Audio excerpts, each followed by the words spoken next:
Introduction. Settle in, get comfortable, and let your mind drift back, far beyond the clatter of today's world. Tonight, we'll wander through the drafty stone halls of a medieval castle, not as royalty, nor as a knight, nor as a noble lady-in-waiting, but as someone whose life was spent by the warmth of the hearth, with the hiss of dripping fat and the rich scent of stews that never quite left the walls. Imagine yourself there, deep within the castle's winding corridors, following the faint glow of firelight until you reach the bustling heart of medieval hospitality. The kitchen. This is the domain of the castle cook. Their days were a slow, steady rhythm of chopping, stirring, roasting, and tasting, a life as monotonous as it was demanding. Tonight, we'll explore the daily life of a castle cook, learn about the feasts they prepared for grand banquets, peek at the hidden secrets of castle food storage and preservation, and glimpse how these humble servants stood both close to, and worlds apart from, the glittering elite they fed. So, let your eyes grow heavy as the castle walls close around you. The fires crackle, knives clink on wooden boards, and the scent of simmering broth drifts through the stone corridors. Let's begin. Segment 1. A day in the life of a castle cook. Imagine the castle long before dawn, its towers silhouetted against the night sky so deep it feels almost endless. Within these thick stone walls, most souls lie curled under rough blankets, breathing softly in the chill. But in the kitchens, a different sort of life is already beginning to stir. You are the castle cook, or perhaps a weary apprentice, rubbing the sleep from your eyes. Your bed is a straw pallet tucked in a small alcove just off the main kitchen hearth, close enough that you can hear the fire sighing and feel the warmth against the creeping cold. It is a small comfort, for life as a castle cook is governed by the hearth, always the hearth. A flickering companion that demands endless tending. The first task, every single morning, is coaxing the embers back to life. You kneel on the flagstones, your knees chilled through your thin wool hose. You cradle the blackened coals gently, blowing with a steady breath until they glow with an orange pulse, like tiny captive suns. Bits of kindling crackle as they catch, the first welcome hiss of flame breaking the hush of the pre-dawn hours. You feed the fire with logs stacked neatly nearby, oak and ash, the preferred woods for a steady, lasting heat. With the fire alive, the true rhythm begins. There is water to fetch, always water. The castle's well lies in the courtyard, a brisk walk through the early cold. You heft the heavy wooden buckets, careful not to spill too much as you navigate the frost-lit cobbles. The water will be used for everything, for boiling pottage, for scrubbing the boards where meat will be chopped, for washing the clay pots blackened by soot and time. Back inside, your breath still curls in pale wisps above the hearth's warmth. The kitchen is no grand hall but a cluster of interconnected spaces, each with its own tasks. The main hearth dominates the room, an open fire with iron hooks and chains from which heavy cauldrons swing. A side bakehouse holds the domed oven for bread, its rounded shape built to trap the heat long after the flames are raked out. Pantries branch off in shadowy nooks, storing sacks of coarse flour, barrels of salt fish, and baskets of onions and root vegetables. A buttery might lie nearby, filled with barrels of ale and small casks of wine. Dough must be kneaded for the day's bread. You plunge your hands into the coarse flour, mixing it with yeast and water, until it clings to itself, sticky at first, then smoother under your persistent folding and pressing. The rhythm of kneading is its own kind of quiet music. Push, fold, turn, until the dough sighs into the shape you demand of it. The dough rests near the hearth, warmth helping it to rise while you turn to other chores. On a rough-hewn table sits yesterday's cured meat, a haunch of venison, perhaps, or a joint of salt pork that must be soaked to draw out the brine before cooking. A pair of scullions, young boys with sleeves too big for their arms, help carry buckets of fresh water and scrub the table with coarse salt and cloths. In one corner, herbs dry in bundled bunches, rosemary, sage, thyme.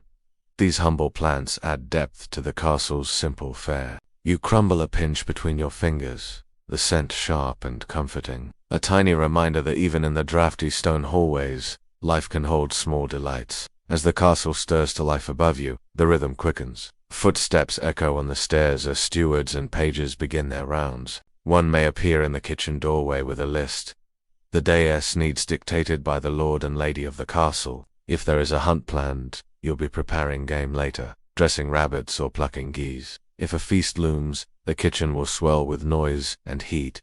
A tangle of spit boys turning whole pigs over open flame, the hiss of fat dripping onto coals below. But for now, the day's first meal must be made ready. The castle's morning fare is no lavish banquet. For the household's lower ranks, the stable hands, grooms, maids, and guards, breakfast is a thick, bubbling pot, barley or oats simmered with scraps of meat or bones, flavored with herbs and perhaps a handful of onions or leeks. It is humble, nourishing, and endlessly repetitive. You tend the pot, stirring with a long-handled wooden spoon. The steam rises, damp and earthy, mingling with the smell of smoke and baked bread. There is satisfaction in this constancy.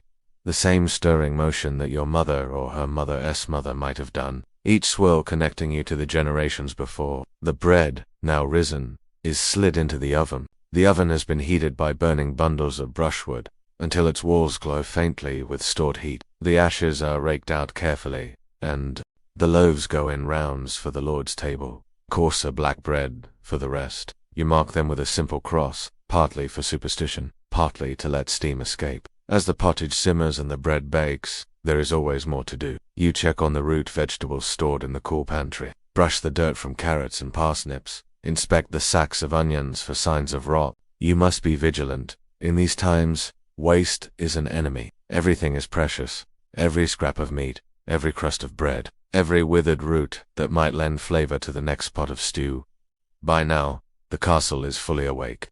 The smell of baking bread drifts up through stone stairwells, and servants begin to trickle down to the kitchen for their share. You dole out bowls of steaming pottage, watch them cradle the warmth in cold hands, grateful for this simple start to the day. A few muttered thanks, a nod of recognition.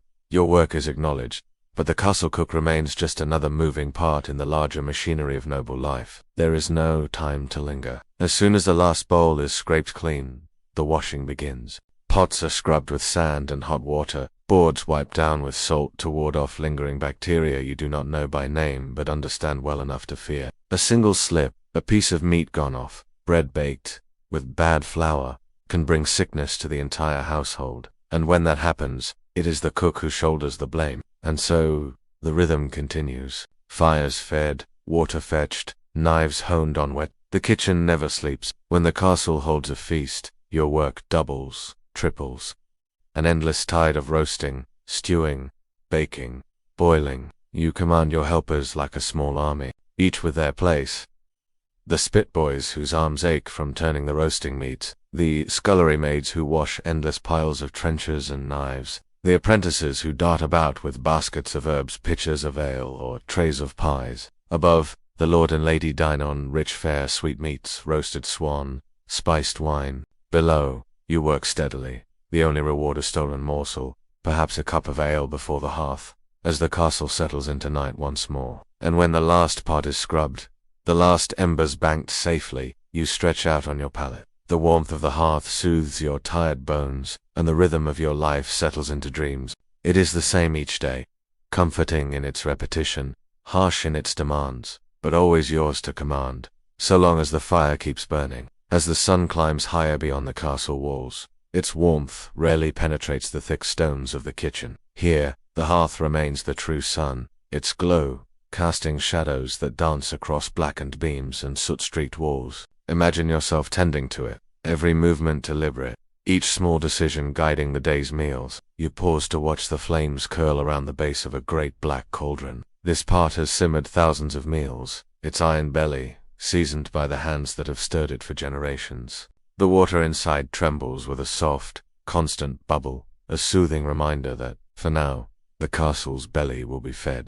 Nearby, the bakehouse oven stands like a quiet beast, radiating the warmth of the morning's bread baking. You check the loaves, turning them gently, mindful of the hot stone floor beneath. Some loaves are made with fine white flour, a costly luxury milled from the best wheat, ground finely to please the noble palate. These precious loaves are destined for the Lord's high table. Others are dark and dense, mixed with rye, barley, or even dried peas, sturdy enough to fill the bellies of the workers and maids who labor all day within these walls. The bread, once cooled, will be stacked neatly on wooden boards, covered with cloths to keep away the damp. A portion must be set aside for the day's trenchers, the thick slabs that serve as plates for the Lord's household. These trenchers will soak up juices and scraps during the meal, then be gathered and, if not too spoiled, given to the castle's poorest or fed to the hounds. Nothing is wasted.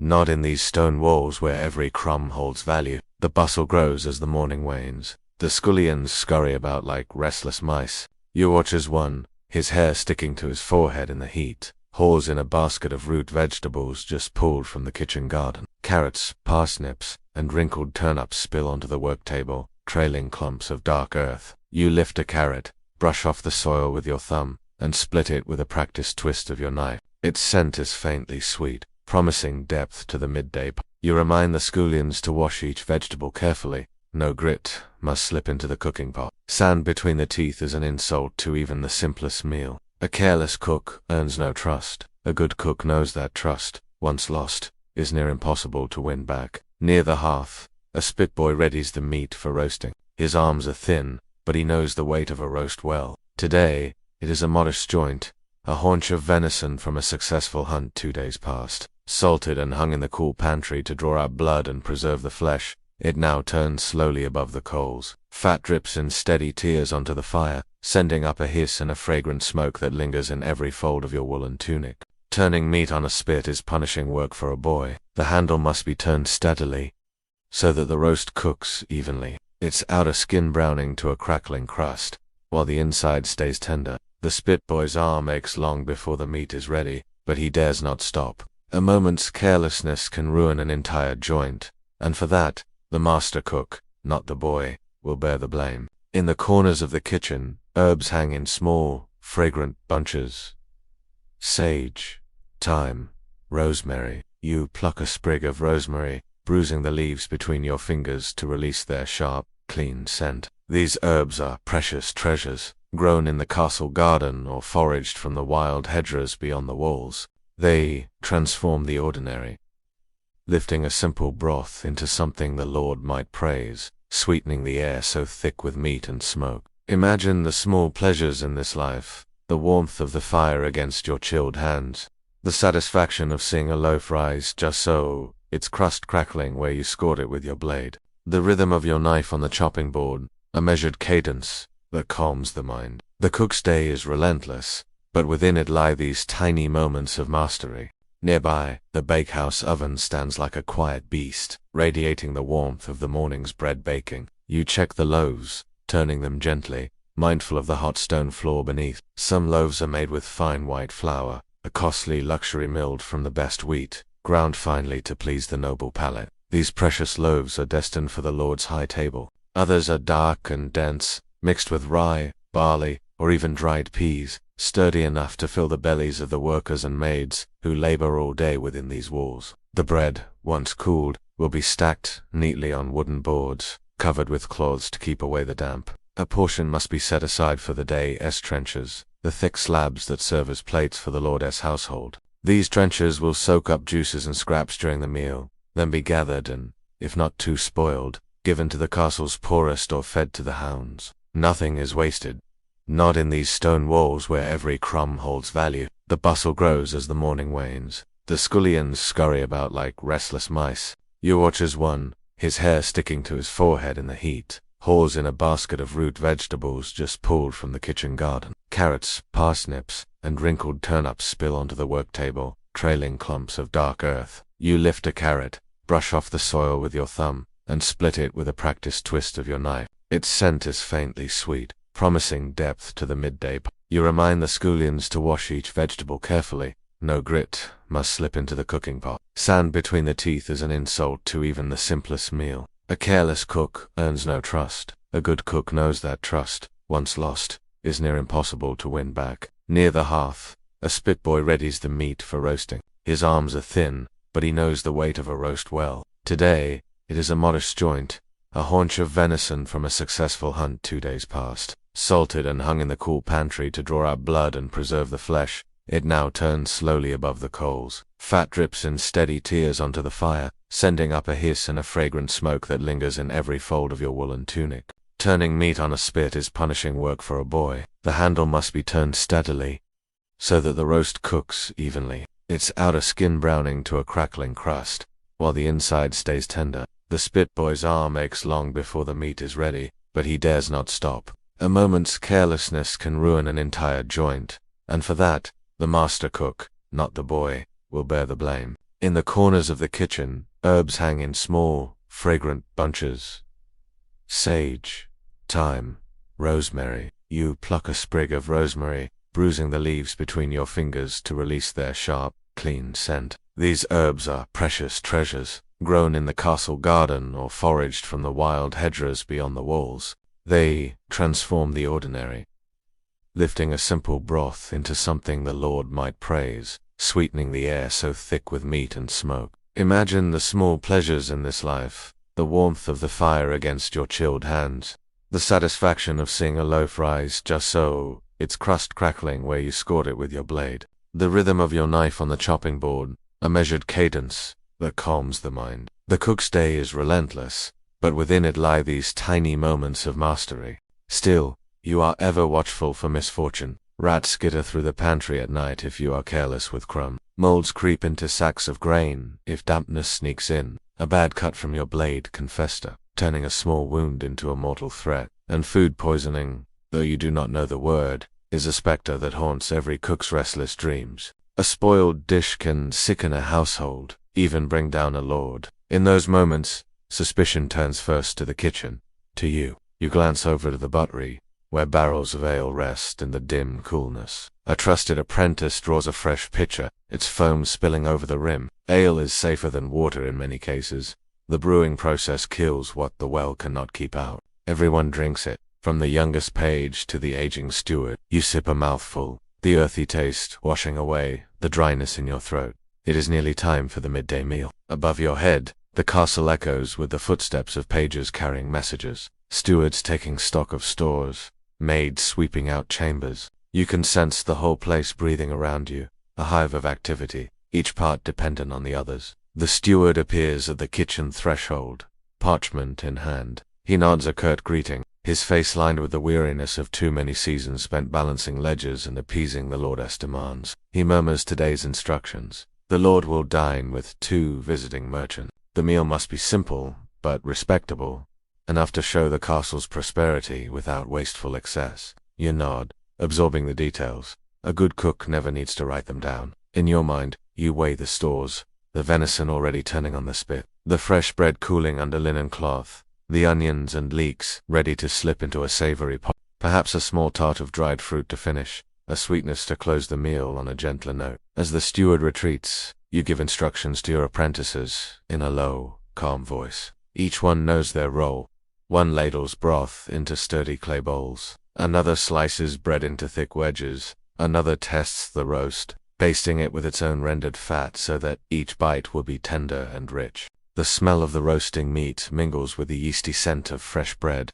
The hearth's warmth prickles your cheeks. You wipe your hands on your apron and take a moment to watch, to stand back and see the kitchen hum with quiet purpose. Each clink of ladle against pot, each scrape of knife on board, each hush of boiling water. It is the music of your life, a steady song you have learned by heart. At last, the pages arrive to carry the dishes up to the hall. They balance trays with the precision of acrobats. For a spilled plate means more than an empty belly.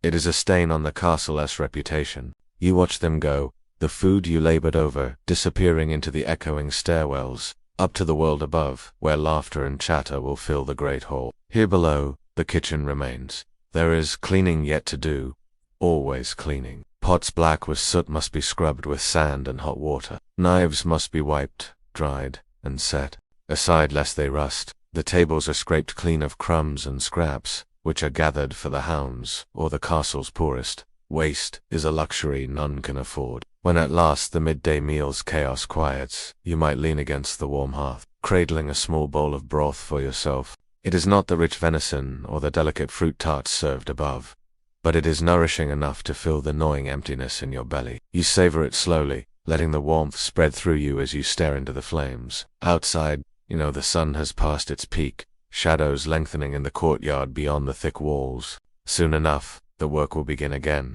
The afternoon brings more tasks. Preparing the evening meal, salting and hanging fresh meat to preserve it, storing away what must be saved for the morrow. Yet, for this brief moment, you stand still in the hush. Soot on your hands, warmth in your bones, the kitchen quiet around you. The hearth crackles, the bread cools, and the rhythm of your life holds steady.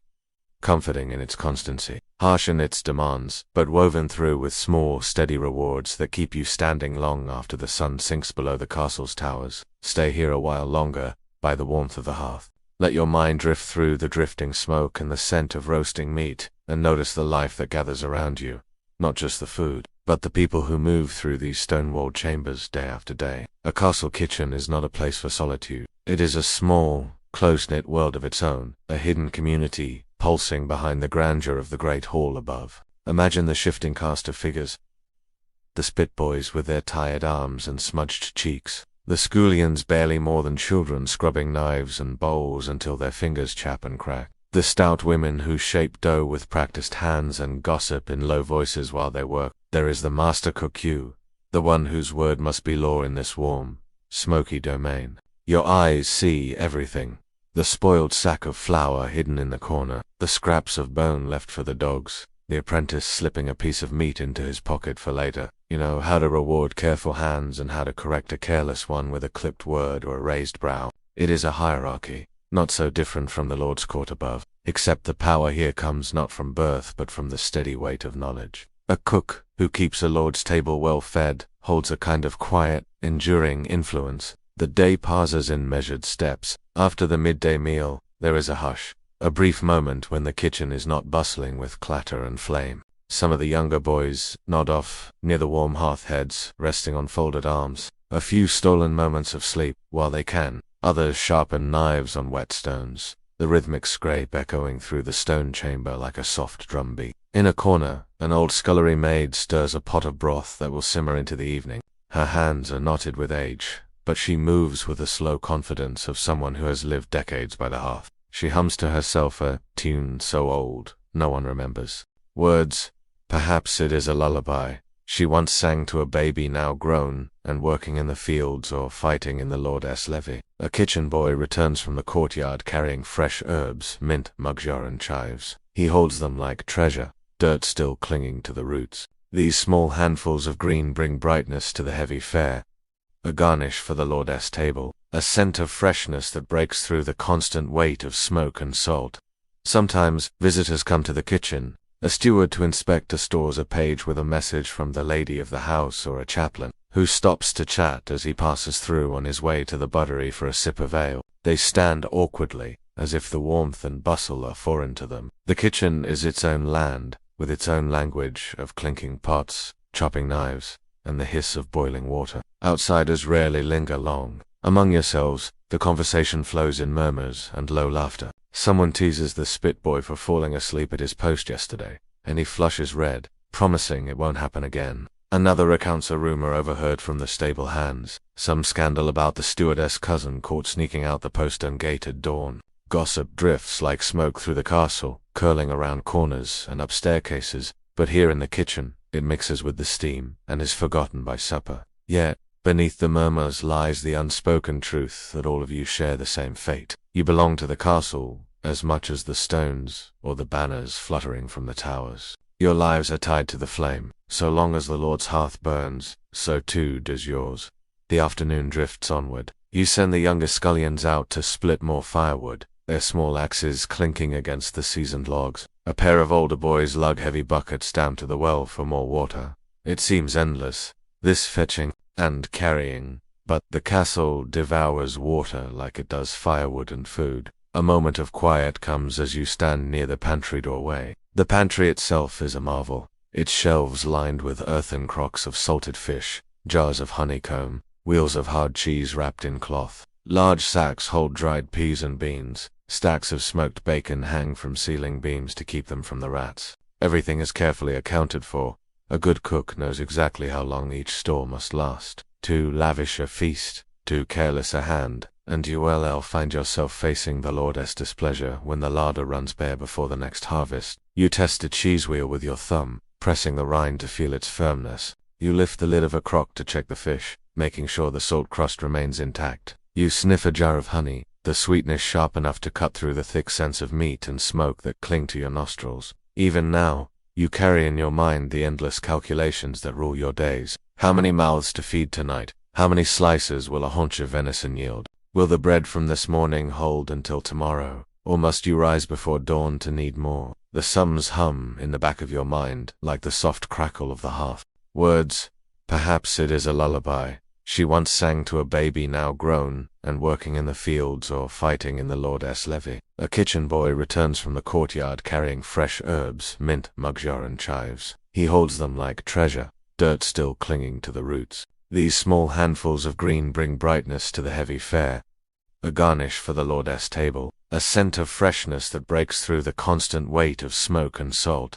Sometimes visitors come to the kitchen, a steward to inspect stores a page with a message from the lady of the house or a chaplain, who stops to chat as he passes through on his way to the buttery for a sip of ale. They stand awkwardly, as if the warmth and bustle are foreign to them. The kitchen is its own land, with its own language of clinking pots, chopping knives, and the hiss of boiling water. Outsiders rarely linger long. Among yourselves, the conversation flows in murmurs and low laughter. Someone teases the spit boy for falling asleep at his post yesterday, and he flushes red, promising it won't happen again. Another recounts a rumor overheard from the stable hands, some scandal about the stewardess' cousin caught sneaking out the postern gate at dawn. Gossip drifts like smoke through the castle, curling around corners and up staircases, but here in the kitchen, it mixes with the steam and is forgotten by supper. Yet, beneath the murmurs lies the unspoken truth that all of you share the same fate. You belong to the castle as much as the stones or the banners fluttering from the towers. Your lives are tied to the flame. So long as the Lord's hearth burns, so too does yours. The afternoon drifts onward. You send the younger scullions out to split more firewood, their small axes clinking against the seasoned logs. A pair of older boys lug heavy buckets down to the well for more water. It seems endless, this fetching and carrying, but the castle devours water like it does firewood and food. A moment of quiet comes as you stand near the pantry doorway. The pantry itself is a marvel. Its shelves lined with earthen crocks of salted fish, jars of honeycomb, wheels of hard cheese wrapped in cloth. Large sacks hold dried peas and beans. Stacks of smoked bacon hang from ceiling beams to keep them from the rats. Everything is carefully accounted for. A good cook knows exactly how long each store must last. Too lavish a feast, too careless a hand, and you will find yourself facing the Lord's displeasure when the larder runs bare before the next harvest. You test a cheese wheel with your thumb, pressing the rind to feel its firmness. You lift the lid of a crock to check the fish, making sure the salt crust remains intact. You sniff a jar of honey, the sweetness sharp enough to cut through the thick scents of meat and smoke that cling to your nostrils. Even now, you carry in your mind the endless calculations that rule your days. How many mouths to feed tonight? How many slices will a haunch of venison yield? Will the bread from this morning hold until tomorrow? Or must you rise before dawn to need more? The sums hum in the back of your mind like the soft crackle of the hearth. Above, the sun begins its slow descent. The windows of the great hall catch the light and scatter it across the courtyard in gold. Here below, you stir another pot, taste the broth, adjust the salt. You pass a scrap of bread to the younger scullion, who grins at the rare treat. He tears it into smaller bites, savoring each crumb as if it were a feast. In the next room, you hear the soft rush of wind through the arrow slits. The castle holds the day's warmth close to its chest, but you know that soon, the chill will creep back in. You bank the fire with fresh logs, ensuring it will be ready to roar to life when evening calls. The spit boy gives the turning handle a gentle push, checking the roast that will feed the Lord's household at dusk. The hidden community of the kitchen is bound by more than the work. It is bound by small kindnesses. A cup of ale slipped to an exhausted apprentice, a warm corner by the oven offered to an old woman whose joints ache with the cold. It is bound by the understanding that when the storms rage outside, and the winds howl through the battle, it is the hearth that holds you together. You do not speak of these things. There is no need. They are simply the way of life, as constant as the rising of the sun and the steady turning of the spit. In this place, the cook is both master and servant, master of the flame, servant to the Lord above. And in this balance, you find your purpose, your place. The fire crackles, the bread cools, the broth simmers. Beyond these walls, banners may rise and fall, lords may come and go, but here, the hearth remains. And so do you. Imagine the sky beyond the arrow slits, a canvas of dusky purples and deepening blues as the sun dips behind distant hills. The castle, once alive with voices and footsteps echoing down stone corridors, begins to settle. A hush drapes itself over the battlements, broken only by the clink of armor as the night watch takes its posts along the walls. Down here, in the warm belly of the keep, the kitchen glows with a softer kind of life. The day's demands have been met. Bread has been broken at the Lord's table. The spit boy's aching arms have earned him a scrap of meat. The scullions have scrubbed the last trenches, sweeping away the crumbs that fall to the rush-covered floor. You stand before the hearth, watching the embers pulse like the heartbeat of this hidden world. There is satisfaction in the slow winding down of the day, not triumph. This is no life for grand victories, but a steady, quiet pride that every belly has been fed, every pot scrubbed clean, every loaf accounted for. Listen closely now, and you can hear the faint lull of a lullaby drifting from one of the scullery maids. She hums to herself as she folds rags and stacks wooden bowls, her voice weaving through the drifting smoke. For a moment, you close your eyes and let that song settle on your shoulders like a blanket. Nearby, the apprentices gather what scraps they can, crusts of bread, a heel of cheese, the thin broth left at the bottom of a pot. Their laughter is soft, but it carries an edge of relief. Another day survived, another day's work done. They will slip away soon to their straw pallets, in alcoves, or to the shadowed corners of storerooms, grateful for the warmth the hearth leaves behind. You take your seat on a low stool near the fire. Your legs feel heavy, your palms rough from hours of stirring, chopping, hauling, washing. You rub a smudge of soot from your cheek with the back of your hand, leaving behind a streak of clean skin that soon enough will be marked again by tomorrow's tasks. Your thoughts drift to the day, a small moments. The crackle of bread crust breaking under your blade, the sharp bite of fresh rosemary between your fingers, the comforting weight of the ladle's stirring broth that you know by scent alone has turned just right. In these tiny certainties, your world is shaped and made bearable. One by one, the helpers slip away. The spit boy curls near the ashes, seeking the last wisps of warmth. The scullions shuffle off, their chatter trailing away like a stream trickling through the dark. You sit a moment longer, alone now with the crackling coals. You listen to the hush beyond the heavy wooden door. The castle breathing in sleep, its stone walls holding the warmth you and your small band have tended all day long. You think of the stores waiting in the pantry. You know which wheels of cheese need turning, which casks of ale must be tapped tomorrow, which sacks of grain sit dangerously low. Always, the tally hums in your head, a melody you never fully set down, not even when you close your eyes at night. Above you, the lord and lady rest in their richly adorned chambers, wrapped in furs and heavy blankets. Their dreams drift through silken hangings and cushioned beds. They do not know the shape of the hearth's flicker, or the way smoke finds the cracks in the ceiling beams. They do not taste the broth as it simmers, or worry whether the fire might falter while they sleep. You and the small circle who call this smoky place their own. In the kitchen, the world is smaller, simpler, bound by the turning of a spit, the rising of dough, the slow seep of heat through the stones. Here, time moves not by the clock but by the hush of embers, the swell of the hearth, the gentle weight of a hand stirring the pot. At last, you rise, your bones stiff. You bank the fire, shoveling ash over glowing coals so they will smolder until dawn. A careful cook never lets the fire die. Tomorrow's bread depends on these hidden embers, warm and waiting. You wipe your hands on your apron one last time, hang your ladle on its peg, and slip through the door into the narrow passageway that leads to your pallet. Outside the kitchen, the night air bites at your skin. Somewhere in the distance, an owl calls from the castle's rafters. You pause, listening to its lonely question echo through the dark. Then you step inside your small chamber, a low room tucked just off the kitchen. No bed of silks, no feather pillows, just a straw mattress, the faint glow of firelight seeping under the door. You stretch out slowly, your muscles aching but warm, the day's rhythms still humming behind your eyes. The scullions breathe softly in the next room. The spit boy murmurs in his sleep, his dreams no doubt spun with endless turning handles and the hiss of fat on coals. The castle sleeps. And so, at last, in this flickering circle of warmth and labor, you have found your place. Keeper of the hearth, steward of the stores, silent guardian of the flame that feeds the great house above.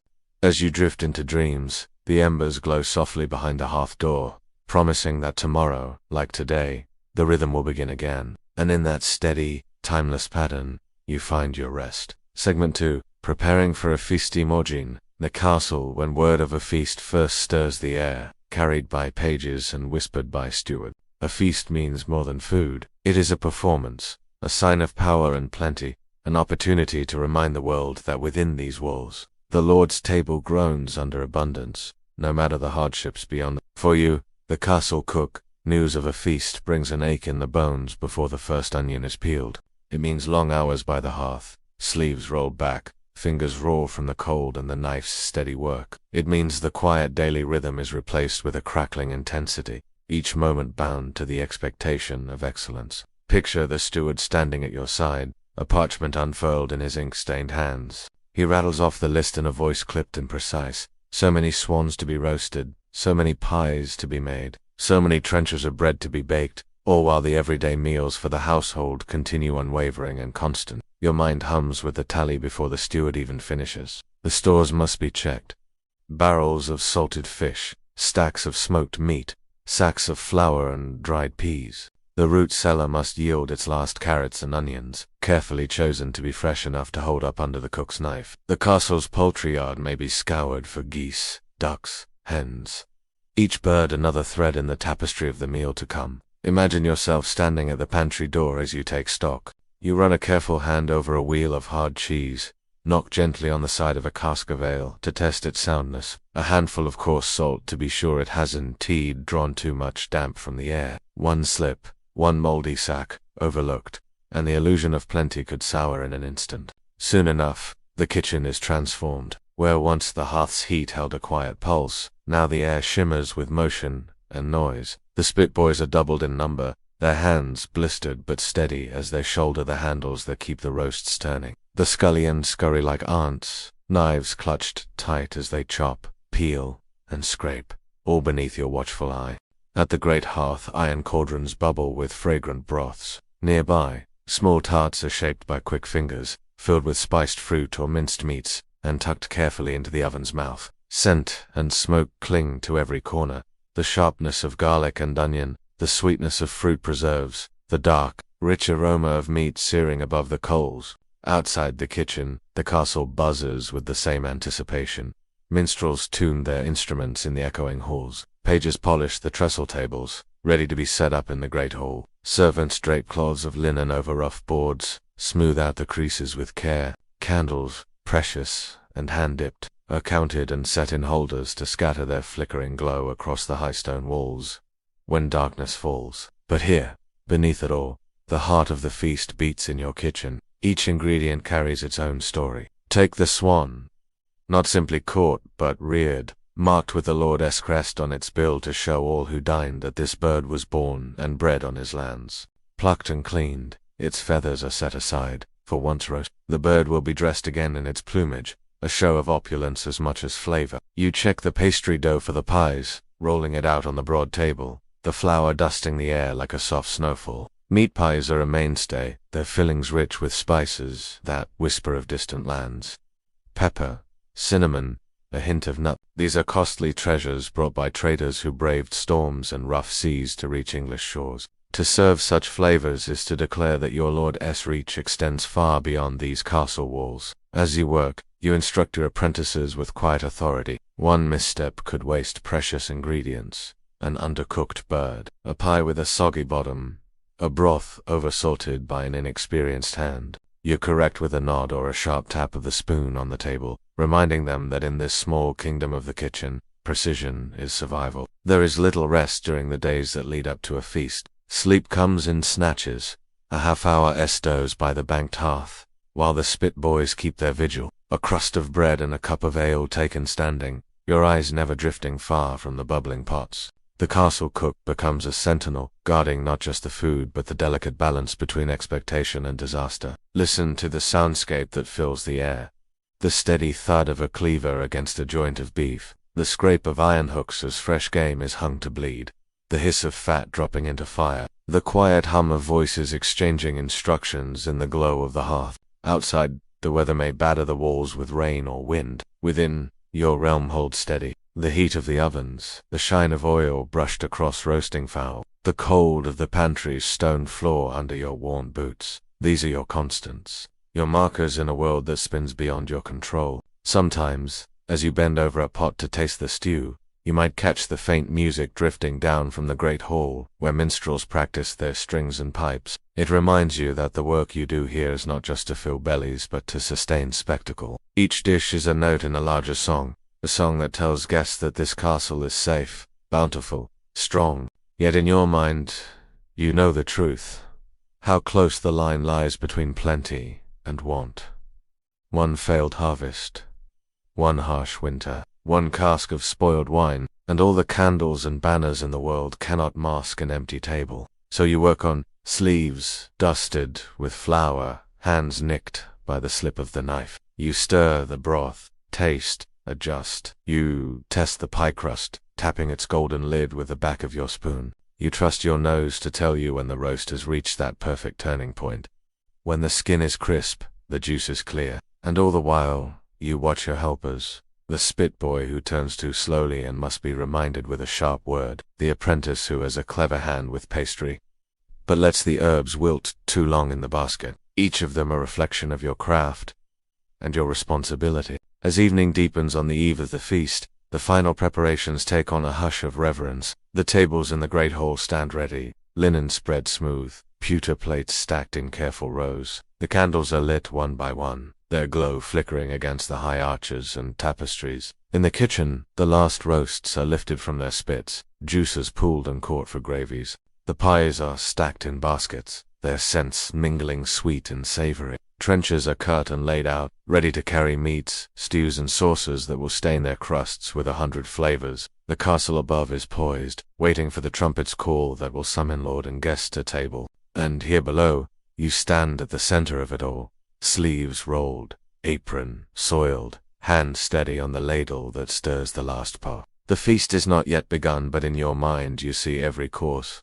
The roasted birds refeathered for display, the pies cracked open to reveal steaming meat with the trenchers passed down the trestle tables soaked with wine and laughter. This is your work, your invisible art. Tomorrow, when the hall fills with clinking cups and the minstrels play, you will remain by the hearth, listening for the faint echoes of praise that filter down the stairwell. You will taste none of the glory, but you will feel it in your bones. The quiet satisfaction of knowing that each mouthful, each bite, each whispered compliment began here in the warmth and shadow of the castle's heart. Imagine the castle on the evening of the feast, its towers lit from within by hundreds of candles that cast a golden glow on the grey stone. Outside, the world settles into darkness, but here, the great hall hums like a beehive just before the swarm. You, the castle cook, stand at the edge of this hush and clamor, the unseen conductor of the performance about to unfold. Upstairs, guests arrive in a slow, rustling procession. Cloaks are removed and boots knocked clean of mud.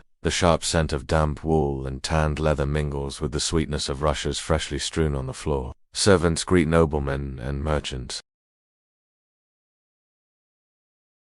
alike, offering wine to soften the chill clinging to their shoulders. You, meanwhile, remain below, your realm the heat and shadow of the kitchen. Banners bearing the Lord's crest hang from beams that disappear into darkness high above. The tables stretch in long, unbroken lines, covered in linen finer than any cloth the kitchen staff will ever touch. Pewter platters gleam beside goblets of heavy glass, and between all these trappings flicker the candles, tiny constellations that turn the hall into something otherworldly, a place where hunger meets spectacle. Below, in the kitchen's heart, the final moments before the feast are thick with tension. The spitboys' faces are flushed with the heat of the fire. One carefully removes a great haunch of beef, balancing its dripping weight on a wooden board. An apprentice slices it, each cut precise and quick. Fat crackles on the coals as scraps drop away, adding a last burst of fragrance to the air that clings to every inch of your tunic. The pies, golden and fragrant, sit cooling on shelves lined with coarse cloth. You run a careful finger around the crust of one, checking it must hold its shape when cut, revealing the spiced filling within.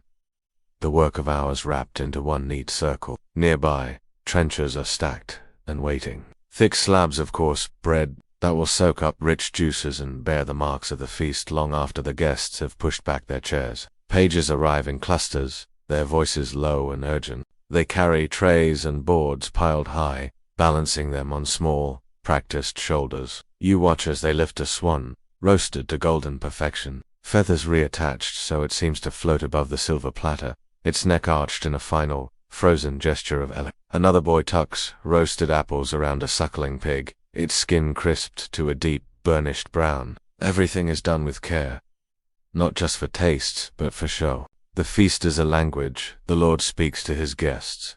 See how well my people eat. See what my lands provide. See the reach of my purse and spices and wine and game from forest and river alike. You send the pages off with a quiet word and a nod, watching the procession of dishes wind its way up the narrow stone stair. You imagine the swell of gasps as platters arrive, the low hum of approval as knives cut into flaky pastry and spoons dip into steaming stews. But you do not go up to witness it.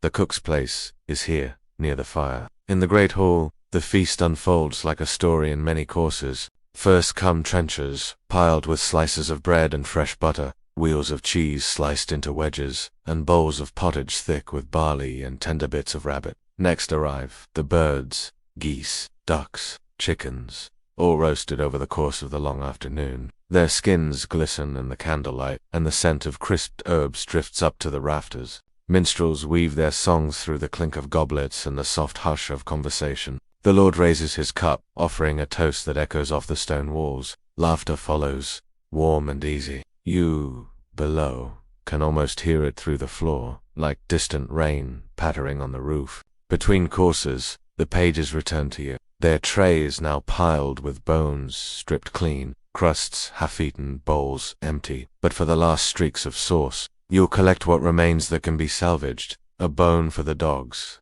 a crust that'll dry into crumbs for tomorrow's bread. Waste is a luxury that even a lavish household cannot afford. You give the pages new trays, newly laden, sending them off again into the swirl of the hall above. You picture the guests as they lean back, dabbing lips with linen cloths. They marvel over the spiced pies, the honeyed fruits that glisten like jewels. Perhaps they whisper praise of the food, not for you, but for the Lord who has provided it. You are invisible in this arrangement, yet your mark is everywhere. In each fragrant slice, each perfectly balanced broth, each trencher's soggy remnant. In the quiet moments between the rush, you rest your back against the cool stones near the pantry door. The fire warms your shins, but your shoulders ache with the chill of the draught that creeps through every seam of the kitchen. An apprentice brings you a small cup of ale. You sip it slowly, listening to the low chatter of your helpers. They, too, steal these brief moments of rest, leaning on broom handles, resting feet swollen from hours of standing. Soon enough, the next course demands your hands. Small, sweet pastries are laid out on boards, delicate things filled with dried fruits and nuts, brushed with honey that catches the flicker of the hearthlight. A fresh batch of cheese is sliced and arranged. You pluck a mint leaf, rub it between your fingers, and lay it atop the final dish. A small, quiet flourish that no one will see but you. The last of the pages are sent away, shoulders stooped under the weight of dishes yet to delight the hall. The noise upstairs swells, then drifts back to you in the slow waves of song and laughter that mark a feast going well. Here, the kitchen feels oddly empty for a moment. The spit boys stand by the cold metal rods, washing fat from their arms. The scullions stack used bowls, scraping the scraps into wooden buckets that will go to the kennels or the poor at the gates come dawn. The hearth, so fierce all day, settles into a low, comforting crackle. The embers flicker and pulse, small stars in the belly of the stones. You stand at the threshold of your realm and close your eyes for a breath. The feast is not yet done, but the heart of it is behind you now. The greatest dangers, the undercooked meat, the spoiled cask, the dropped pie, had been kept at bay for another night. Above, the minstrels play on, their melodies drifting through cracks and corridors like threads of silk. In this pause, you allow yourself a small thought, that tomorrow, the guests will speak of the swan with its feathers rejoined, the pie with its perfumed filling, the sweet tart that lingered on their tongues. They will remember it as the Lord's triumph, and so it is, but you will remember it as yours too, in the quiet language of the kitchen, the clatter of knives, the hush of coals, the warm press of dough beneath your palms, and in that quiet satisfaction, you find your strength to lift the ladle again, to call the apprentices back to task, to ready the hearth for the last simmering pot before dawn. For while the feast sparkles above, down here the rhythm never truly ends. The feast above may be a single night's triumph for the Lord and his honored guests, but for you, the cook, Its ripples reach far beyond the last clink of goblets. Imagine it now. The great hall growing quieter, voices slipping into murmurs as bellies fill and heads grow heavy with wine. The minstrel's last notes drift up to the rafters, and the candlelight flickers low, pools of wax spreading like tiny lakes across the polished boards. In the kitchen, though, the work lingers like smoke that clings to the stones long after the fire burns down. The spit boys, exhausted from the day's endless turning, slump against the hearth, faces flushed, and sleeves stiff with fat and ash. The scullions pick through the buckets of scraps, separating bones for the hounds, gathering the last bits of bread that might yet feed someone tomorrow. You stand in the center of this muted bustle, sleeves rolled back, fingers raw from a day of endless cutting, stirring, and tasting. The air smells of everything the feast once was: roasted meat, sweet pastry, the faint taints of wine and herbs. But beneath it all lies the deeper scent of spent fires and cold stone, a reminder that even the grandest meal melts away into memory. One by one, the pages return from the hall, shoulders stooped under the weight of used trenchers stacked like coins. The bread is soft and soaked through with juices and gravy. Some pieces are torn to crumbs, others nearly untouched. You check each pile, sorting what might be dried into crusts for ale soup or given to the poor at the gates when dawn breaks. The scullery is a world within a world. Small, dark, thick with steam and the low splash of water against metal and wood. Here the youngest boys work, sleeves rolled past their elbows as they scrub trenchers, plates, and knives in water that quickly turns grey with grease. Sand and rushes scrape the worst away, the grainy hiss blending with a soft drip of water into pails. You pass among them, offering a word here, a nod there, a gentle correction to the boy scrubbing a pewter cup too roughly. Too much force will leave scratches that catch grease next time. A reminder to tip the water and fetch fresh buckets from the well before the filth grows foul. There is no glamour here, no glow of candlelight nor hush of admiration, but in this quiet hour there is a kind of closeness. The cooks and scullions, spit boys and maids, gathered by the hearth or bent over wash basins, share a bond as strong as any forged on the battlefield. They carry one another through the drudgery, through the endless noise of work, the back-breaking monotony that follows the swirl of celebration. Outside the kitchen door, the castle has grown still. Beyond the thick wooden planks, the courtyard lies cloaked in night, the wind rustling through the bare branches of the orchard or carrying the distant howl of a dog left to guard the outer gate. But here inside, the hearth still burns low, banked carefully, so that its coals will be ready to spark tomorrow's first fire. Its glow pools on the floor in patches of soft, flickering gold, catching on copper pots and the sheen of the knives you will soon hang back in their places. Your mind drifts to the stores waiting in the pantry. The feast, grand though it was, has left its mark. Barrels that once brimmed with salted fish now stand half. The last of the early winter carrots have been used up. A fresh cask of ale tapped to keep the guests' goblets full. You hold these numbers in your head, a living ledger that hums alongside the crackle of the coals. You know what must be ordered, bartered for, or gathered before the next round of guests arrives. You step into the pantry for a moment, the chills striking your flushed skin like a wet cloth. Shelves line the walls, shadowed but familiar. You could find the cheese or the honey or the smoked eels blindfolded, if you had to. You run a hand over a sack of flour, judging its weight by feel alone. You listen for the subtle clink of the ale cask's bands, testing the wood for signs of leaks. These small tasks, unnoticed by the lord's household, keep the castle fed as surely as the grandest roast. Returning to the kitchen, you find the spit boys dozing by the dying fire, heads tucked onto crossed arms. You let them sleep. They have earned these few hours of dreamless rest before dawn comes to shake them awake once more. The scullions, their hands pink and raw, stack the last clean bowls and hang damp cloths to dry on pegs above the hearth. One of them hums a tune, a scrap of a song his mother likely sang to him in the fields or the tiny cottage they left behind when they came to work within these walls. You dip a ladle into the last pot on the hearth, a thin broth made from the bones and scraps of the feast. It is not the rich dish served in the hall, but it is warm and filling. You sip it slowly, letting the salt and warmth loosen the tight knot that has settled between your shoulders. This is your share of the feast. The quiet spoonfuls you swallow when the candles are stubs and the guests sleep off their indulgence under heavy furs. Sometimes you allow your mind to wander beyond these stone walls, to the fields where sheep graze under the moonlight, to the orchard, now bare and brittle with frost. to the rivers and forests that feed your larder. Each place, each season, drifts through your thoughts, a reminder that the feast did not begin in the kitchen alone, but in the long months of planting, hunting, preserving. Your craft is only the final stitch in a long, invisible tapestry. At last, the kitchen settles into silence. The scullions slip away to their straw pallets, their heads already drooping. The spit boys, who will rise first to fetch wood for the morning's fire, snore softly by the hearth. You stand alone in the warm hush, the air thick with the mingled scent of meat, herbs, smoke, and ash. You bank the fire one last time, raking the embers carefully, spreading them into a soft, glowing bed. A good cook never lets the coals die completely. They are the heartbeat that will rouse the kitchen come dawn. You wipe your hands on your apron, your palms rough, knuckles sore, but your mind quietly satisfied. When you step into the narrow passage that leads to your small chamber, the stones under your feet are cool, and the air holds a damp chill that bites through your wool tunic. You pause at the door, listening. Somewhere deep in the castle, the wind slips through cracks in the battlements, whispering secrets older than the stones themselves. The feast above may be a single night's triumph for the lord and his honored guests, but for you, the cook, its ripples reach far beyond the last clink of goblets. Imagine it now.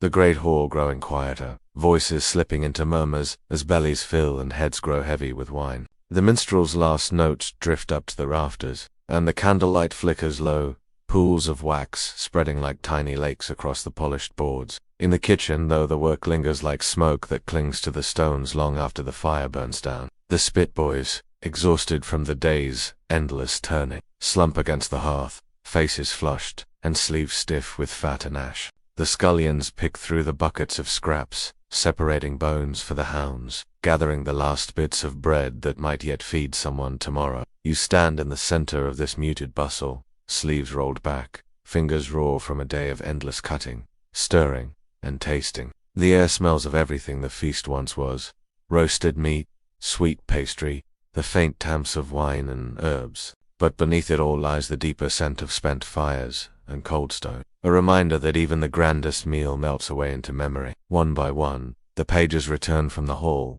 shoulders stooped under the weight of used trenchers stacked like coins. The bread is soft and soaked through with juices and gravy. Some pieces are torn to crumbs, others nearly untouched. You check each pile, sorting what might be dried into crusts for ale soup or given to the poor at the gates when dawn breaks. The scullery is a world within a world, small, dark, thick with steam and the low splash of water against metal and wood. Here the youngest boys work, sleeves rolled past their elbows as they scrub trenchers, plates, and knives in water that quickly turns grey with grease. Sand and rushes scrape the worst away, the grainy hiss blending with a soft drip of water into pails. You pass among them, offering a word here, a nod there, a gentle correction to the boy scrubbing a pewter cup too roughly.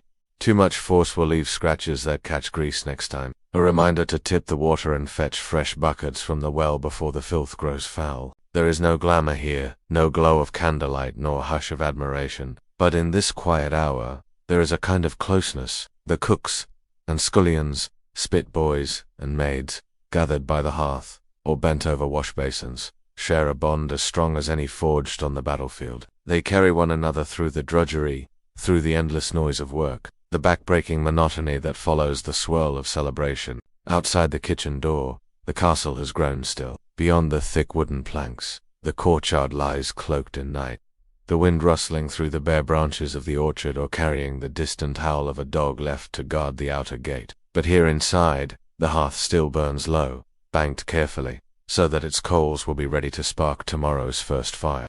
Its glow pools on the floor in patches of soft, flickering gold, catching on copper pots and the sheen of the knives you will soon hang back in their places. Your mind drifts to the stores waiting in the pantry. The feast, grand though it was, has left its mark. Barrels that once brimmed with salted fish now stand half. The last of the early winter carrots have been used up. A fresh cask of ale tapped to keep the guests' goblets full. You hold these numbers in your head, a living ledger that hums alongside the crackle of the coals. You know what must be ordered, bartered for, or gathered before the next round of guests arrives. You step into the pantry for a moment, the chills striking your flushed skin like a wet cloth. Shelves line the walls, shadowed but familiar.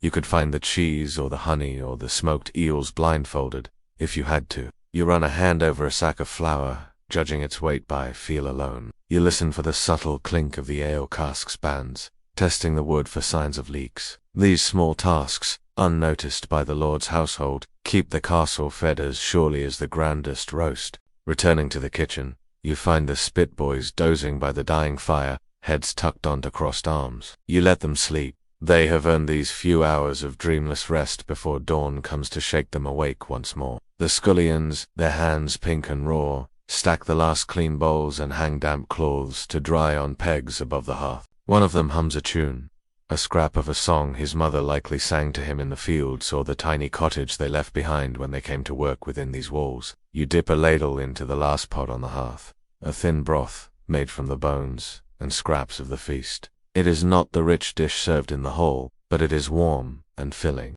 You sip it slowly, letting the salt and warmth loosen the tight knot that has settled between your shoulders. This is your share of the feast. The quiet spoonfuls you swallow when the candles are stubs and the guests sleep off their indulgence under heavy furs. Sometimes you allow your mind to wander beyond these stone walls, to the fields where sheep graze under the moonlight, to the orchard, now bare and brittle with frost, to the rivers and forests that feed your larder. Each place, each season, drifts through your thoughts, a reminder that the feast did not begin in the kitchen alone, but in the long months of planting, hunting, preserving. Your craft is only the final stitch in a long, invisible tapestry. At last, the kitchen settles into silence. The scullions slip away to their straw pallets, their heads already drooping. The spit boys, who will rise first to fetch wood for the morning's fire, snore softly by the hearth. You stand alone in the warm hush, the air thick with the mingled scent of meat, herbs, smoke, and ash. You bank the fire one last time, raking the embers carefully, spreading them into a soft, glowing bed. A good cook never lets the coals die completely. They are the heartbeat that will rouse the kitchen come dawn. You wipe your hands on your apron, your palms rough, knuckles sore, but your mind quietly satisfied. When you step into the narrow passage that leads to your small chamber, the stones under your feet are cool, and the air holds a damp chill that bites through your wool tunic. You pause at the door, listening. Somewhere deep in the castle, the wind slips through cracks in the battlements, whispering secrets older than the stones themselves. You lie down on your pallet, straw poking through the thin blanket. You pull it close around your shoulders, letting the warmth seep in. The kitchen's sounds linger in your mind, the hush of water, the scrape of knives, the sigh of the hearth. They settle into a steady rhythm that hums beneath your drifting thoughts. Above you, in the great hall now, dark and quiet, the echoes of laughter and clinking goblets fade into memory. But here, in the warm, smoky belly of the castle, your work lives on, waiting for the sun's first light to summon you back to the chopping board and the crackling fire. You breathe in the faint smell of the embers banked behind the kitchen door, your constant, your companion, your charge. And as sleep takes you, you dream not of grand feasts or noble praise, but of the soft, steady rhythm of the hearth that holds your world together, one meal, one bowl, one loaf at a time. Picture the castle in the deep hush after the last guest has slipped away from the long trestle tables. The flickering candles guttering out one by one. Above, the great hall rests beneath its high beams, its rushes now littered with crumbs, stray bones, and wine stains that will be swept up at dawn. The echoes of music still cling to the walls, but they soften with each hour, dissolving like mist in the morning sun.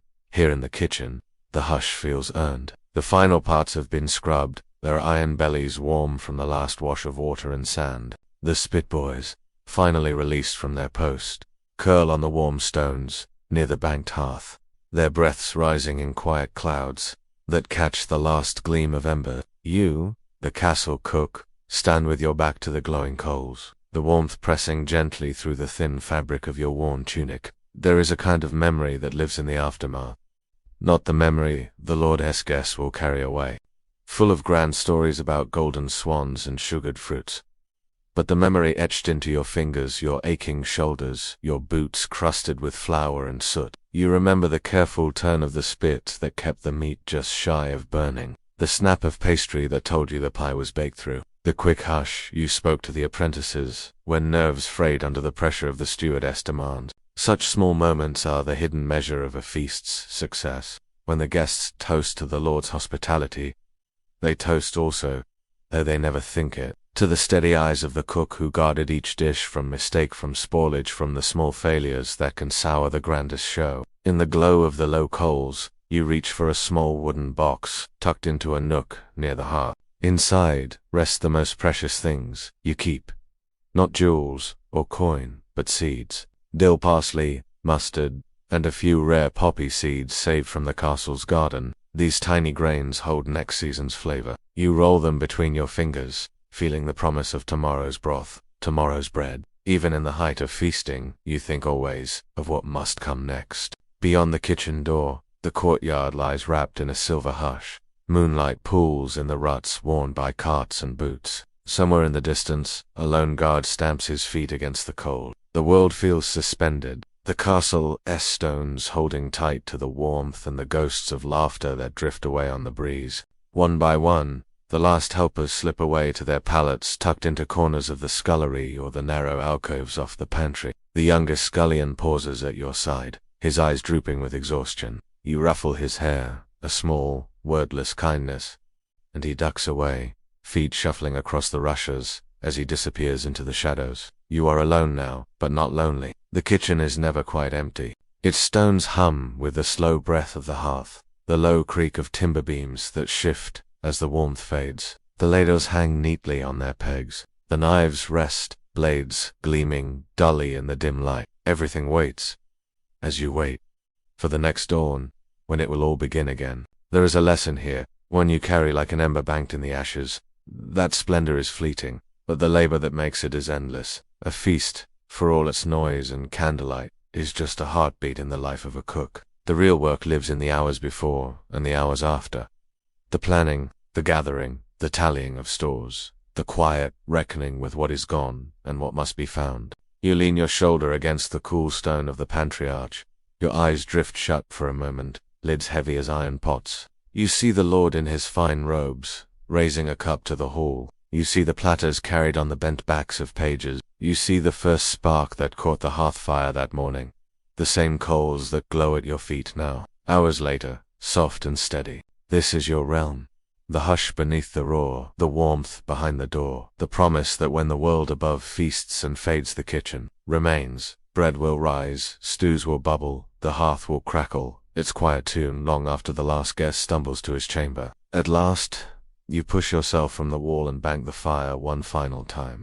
A gentle scatter of ash, a careful nudge to the logs, a soft puff of breath to test the glow. Satisfied, you hang your apron on its hook, wipe your palms on your sleeves, and step away from the light. Your small pallet waits in the crook of the passage, the straw rustling softly as you sink down. The stones at your back are cold, but the warmth from the hearth seeps through the walls, a faint heartbeat that hums you toward sleep. Outside, the wind brushes past the tower windows, singing its quiet songs through the arrow slits. You listen, as you drift, to the last pop of an ember, the muffled breathing of the boys near the hearth, the gentle creak of the pantry door settling in its hinges, all reminders that tomorrow, when the castle's banners stir in the dawn breeze, you will rise again, hands to flour, knife to board, eyes sharp to every detail. Another meal, another day, another feast waiting just beyond the hush. And within it all, your place constant and unseen, yet holding up the walls more surely than stone or mortar ever could.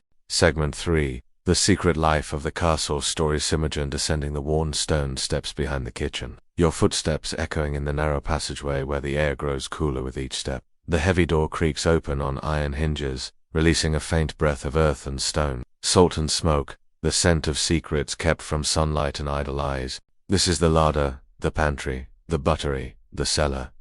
The hidden belly of the castle where food sleeps and waits. No matter how grand a feast or how humble the meal, all nourishment begins here, where the world above is traded for barrels and sacks, hooks and shelves. The hearth may be the heart of the kitchen, but these cool, shadowed spaces are its bones. The strong, silent structure that holds hunger at bay through lean months and long winters. Step inside. Let your eyes adjust to the hush. You see the faint glint of light flicker off rows of casks and crocks lined up like patient sentinels. Earthen jars squat on low shelves, their wax, seals tight to guard pickled vegetables, brined fish, salted cuts of pork. In the far corner, bundles of herbs hang from the beams, dry and brittle, their scents mixing with the faint temps of mildew that creeps along the damp stones. You run your hand along a hanging side of bacon, its rind rough under your fingertips. A few fat hams, each marked with a cut to show when they were salted and hung, swayed gently from hooks driven deep into the beams above. You tap one with your knuckle. A low, dense sound that tells you it is curing well. The salt working, its slow magic, pulling away the thread of rot. Beyond the meat hooks, barrels huddled together in dim alcoves. You lift the lid of one to see salted herring bobbing in brine, their silver skins dulled by weeks spent steeped in salt and spice. Another barrel holds eels caught from the castle moat and the nearby rivers, smoked dark and coiled like sleepy serpents. Each one is another promise. A meal that can be called upon when the land lies bare under frost. You pass your lantern over the sacks, stacked neatly against the wall. Rye, barley oats, the grains are dry, but even so, you check for signs of weevils or damp. The smallest intrusion can grow into ruin. A barrel of spoiled flour, a cask of ale turned sour, a crop of root vegetables left to soften and rot in the dark. Here, vigilance is as important as any recipe you keep tucked in your mind. There is an order to this place. A language you have learned to speak in quiet hours when the rest of the household sleeps above. The cheese wheels must be turned every few days, their cloth wrappings checked for mold. The jars of honey are sealed tight, the golden sweetness inside safe from the mice that sometimes slip in through cracks and crevices. At the far end, a stone shelf holds jars of dried peas, lentils, beans, small, hardy foods that make up the backbone of many a winter stew. You run your thumb through a scoop of peas, their smooth shapes clicking softly as they fall back into the jar. They may not stir a nobleman's praise the way roasted swans do, but they feed the castle as surely as the grandest feast. In the buttery, casks of ale line the walls, in neat rows, their wooden staves, bound by iron hoops, that creak softly when the weather shifts. The ale is precious, safer than water from the well. Its brewing kills the small dangers that might lurk, unseen. You test the casks with a gentle rap, listening for the hollow knock that tells you how much remains within. If the levels dip too low too soon, the steward must know, lest the castle run dry before the next brew is ready. Imagine the seasons passing here. Spring as first greens brought in baskets to pickle before they wilt. Summer's berries boiled into jams, sealed with wax and hope. Autumn's hunt-yielding game that must be dressed, salted, hung. Even the cold months have their gifts. Ice cut from the frozen moat, packed into straw-lined pits to keep meat cool deep into the thaw. These spaces are more than mere storage. They are the cook's hedge against misfortune, the quiet hedge that stands between the hearth's warmth and the hunger that waits on the far side of the castle gates. A harsh winter can empty shelves with alarming speed. A failed harvest means the rationing begins early, each morsel counted and weighed in the balance. It is here that your skill is tested as surely as by the fire's flame. You must know what to use and when. When to open a new barrel, when to stretch the dried peas. One more day when to risk the last wheel of cheese to make a meal fit for a visiting night. Waste is a sin carved deep into every cook's bones, a wordless command handed down from master to apprentice, mother to child. Sometimes, you pause to sit on an upturned cask, lantern set beside you on the stone floor. You breathe in the scents around you. Sharp vinegar, sweet honey, the musky bite of aging cheese. You close your eyes and listen to the faint trickle of water somewhere beyond the wall, the soft rustle of mice you will set traps for come morning. These moments remind you that your world is never still. Even in this hush, life pulses forward. Food aging, fermenting, waiting for its moment to meet the flame. When you stand, you make your rounds again. A hand pressed to the salt barrels, a careful glance at the roots stored in core baskets. You mark in your mind what must be brought up tomorrow for the pot, what must be left alone to grow richer for another week. You carry these tallies with you, always, a secret ledger no parchment could truly hold. Above your head, the castle sleeps. The lord and lady dream behind thick tapestries. The guards pace the walls with spear butts tapping stone. But down here, you stand watch over a different kind of treasure. Grain and meat, cheese and ale. Each a quiet promise that the hearth will blaze tomorrow, that bellies will be filled, that the castle's strength will not waver. When at last you turn toward the steps, lantern lifted high, the shadows slip back into place. The door creaks shut behind you with a sigh of hinges. You climb slowly, your feet steady on each worn stone tread. The warmth of the kitchen beckons at the top, the hearth, the chopping board, the knife waiting to bite into the next day's meal. You pause one last time at the top step, looking back into the hush below. The stores rest in their shadows, patient and loyal, a secret strength beneath the castle's stone skin. You smile to yourself, a small curve of the lips that no one will see, and carry the hush with you as you return to the crackle of the fire, ready to transform these quiet riches into tomorrow's bread, tomorrow's stew, tomorrow's feast. Picture the cold breath of a winter dawn pressing against the castle walls. Above, the battlements stand dusted with frost. The courtyard glimmers under a thin sheen of ice. But down in the belly of the castle,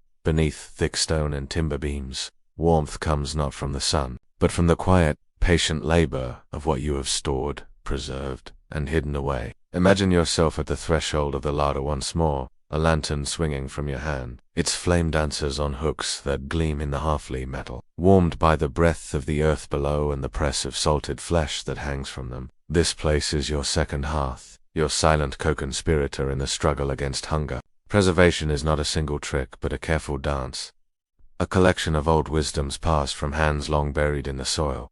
Salt is your oldest ally. In these walls, it is worth more than silver, grain for grain. You run your fingers through the coarse white crystals stored in a heavy wooden bin. Each pinch drawn over meat pulls moisture away, slowing the decay that would otherwise come creeping in. Beside the salt bean stand barrels marked with simple symbols carved into their lids. One holds herring caught from far-off coasts, each fish cleaned and layered between thick crusts of salt and fragrant herbs, rosemary, juniper, and sometimes the bitter temps of bay. You lift a lid to test the brine with your nose, checking for that sharp edge that means the fish sleeps well, the salt doing its work. Not far off, slabs of pork rest in clay crocks, submerged in brine sweetened with honey or beer. Some are turned every few days, lifted by strong arms, their skin slick with a touch of preservation. Others rest untouched, waiting for the deep freeze of winter to lock their flesh in nature's cold embrace. Then there is smoke, another old friend. In a low, dark chamber not far from the pantry sits the smokehouse, its ceiling blackened with years of smoldering fires. Hooks jut from beams, each carrying strings of sausages, sides of bacon, fillets of fish. The smoke curls around them, a cloak that chases away the damp, driving deep into the fibers, lending each bite a hint of ashen wood. Step inside that chamber for a moment, feel the warmth, still clinging to the stones. Smell the sharp scent of oak or applewood, the bite of pine when it is all you have. You run a hand along a string of sausages, testing the firmness, looking for signs that the skins have dried just enough. Too little smoke, and the meat spoils in the corner shadows. Too much, and it grows bitter. Good for the hounds, but not the Lord's table. Beyond meat and fish lie the quiet miracles of fermentation, the castleless hidden promise of nourishment when the land gives nothing but stone and snow. Large glazed crocks rest on shelves in the dim light. Some brim with cabbage turned into sharp, crunchy sauerkraut. Others hold onions, garlic, even apples layered in brine and spice. The air here is alive in its own subtle way. If you listen closely, you can almost hear the gentle fizz of yeast working, its slow alchemy, in the ale barrels stacked in the buttery. The casks are sealed tight with wax and heavy stoppers, but you test them still, knocking on the wood to listen for the hollow note that tells you how the liquid inside shifts and settles. Honey, too, finds its place in the cook's arsenal. In warmer months, hives near the castle orchard yield sticky combs, but the kitchen boys bring in baskets, the air buzzing with escaped bees. Once strained, the golden sweetness sits in jars sealed with linen, and wax a preservative as much as a treat. Fruit stirred into hot ale, to comfort aching throats, or brushed onto meat to coax out a rich glaze that pleases the Lord's palate. Look along the shelves at the earthen jars that hold pickled eggs. Small treasures for lean days, when the hens stop laying, and snowberries. The henhouse door. There are bulbs of garlic, peeled and packed away, their bite mellowed by weeks steeping in vinegar and herbs. Roots, too, find new life here. Turnips, sliced thin and salted. Beets, resting in brine, turned pink and tangy. In these rows and barrels, your eye is always watchful for signs of betrayal. A white bloom of mold on the wrong cheese wheel, a crack in a barrel stave that lets in a trickle of air to turn ale sour. Each morning, before the hearth is fed its first log, you visit the stores, a hand on the lid here, a sniff there, a careful tap to test the casks. Each sense sharpens with the hush, your mind running the tally even before your lips shape the words. There is an old superstition among cooks, that the stores hold their breath when the steward visits. He comes with parchment and quill, a quick glance at the barrels, a few muttered notes about what must be traded for when the next merchant arrives at the gate. But the real measure lies, not in ink, but in your eyes, your nose, the weight of a sack, lifted and set back down again. You know which corner runs damp in the spring, which shelf stays coldest when the frost bites deepest. These secrets are not written, they live in your fingertips. In the deeper corners, where the light of your lantern flickers like a firefly, lie the oldest mysteries. The cast-offs of the grand feast, scraps transformed by time and care. A pot of dripping saved from roasted meats, its rich fat strained and poured into a clay jar. The bones of a feast, boiled into broth, reduced and sealed in pots to flavor pottage when the meat is long gone. Even the peel of an orange, rare, precious, traded along cold roads from distant groves, finds its place, dried and stored to perfume a pie or brighten a sauce. As you stand in this hush, you sense the soft heartbeat of life pressing against the stones. Outside, winter may rage, the fields frozen and the trees bare. But here, in the dim cold, you have built a shield, layer upon layer of salt, smoke, and time a promise that hunger will not breach these walls. When at last you lift your lantern and turn to leave, you pause by the door, listening for any hint that something might be amiss. The tiny scurry of a mouse, the drip of water where none should be. Satisfied, you close the heavy door with a gentle push, sealing the stores back into darkness, your secrets tucked away behind the hiss of the hinges. Up the narrow steps, the kitchen waits, its hearth banked, its knives honed. Tomorrow you will draw from these hidden troves, one scoop of flour, one slab of pork, one precious dried apple at a time, weaving them back into warmth and flavor. And when the Lord's guests raise their cups to praise the abundance at his table, they will not think of the hush behind the pantry door, but you will. And in that quiet knowing, you hold the true measure of what keeps the castle strong. Imagine the hush of the pantry when the castle sleeps. The hearth above is burned down to a low, pulsing glow. The scullions lie curled in the warmth they've captured in blankets and straw pallets, and the wind rattles the shutters of the great hall where the last cups of ale have been drained. But down here, in the belly of the keep, the larder keeps its secrets and its perils. You stand in that hush, lantern flickering in your palm. Its light glides across barrels and sacks, catches on the dull glimmer of hooks, buried deep in smoked pork, shines briefly in the eyes of a mouse, startled near the grain bins. That small shape, quick, clever, endlessly hungry, is as much your adversary as the rot that seeps in when damp rises through the stone. Every good cook knows that the battle is never truly won. The pantry's walls may be thick, its door barred at night, but mice slip through hairline cracks that no eye sees until a nibble of grain or the scatter of droppings gives them away. Rats come in lean seasons, their claws tapping faintly behind the boards. They are drawn by the scent of salted fish, the sweetness of honey, the crumb that escapes the scullion's careless sweep. So you check the traps each dawn, small wooden boxes baited with a smear of dripping or a crust of bread. The snap of the bar tells you it worked, but the silence does not mean victory. Only that for a day or two, you may rest your watchful eyes. You know to sprinkle fine ash along the pantry floor.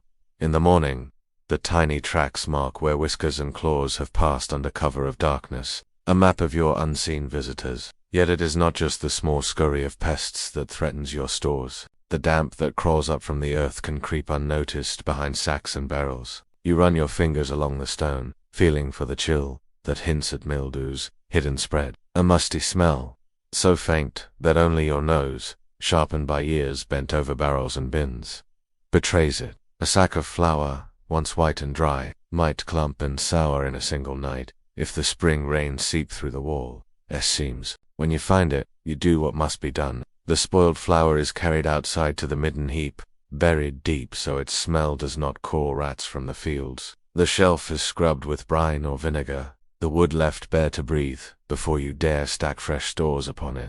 A single overlooked barrel can mean mold that weaves its way through cheeses and dried peas like a patient worm, devouring quietly until your tally comes up short in the bleakest month. And then there are the human hands, the ones that creep in through unlocked doors or forgotten passageway. Not the steward, who comes openly with his parchment and sharp questions, but the kitchen boy who slips a strip of bacon under his tunic when he thinks you do not see, or the hungry maid who, pressed by her own meager rations, tucks an apple into her skirts on her way back from the cellars. You understand this hunger. You feel its echo in your own stomach when the day scraps are thin and the Lord table grows fat with feasting. But you know also that one stolen egg becomes two. One missing wedge of cheese becomes a whole wheel, and soon the larder's hush turns hollow. Not cruelly, but with a steady eye. When you catch the boy, you pull him aside. Not by the ear, not with harsh words before the others, but with your hand firm on his shoulder. You look him in the eye and show him the ledger you carry in your head. How every side of bacon must last until spring brings fresh pork. How the eggs must be counted against what the hens will lay.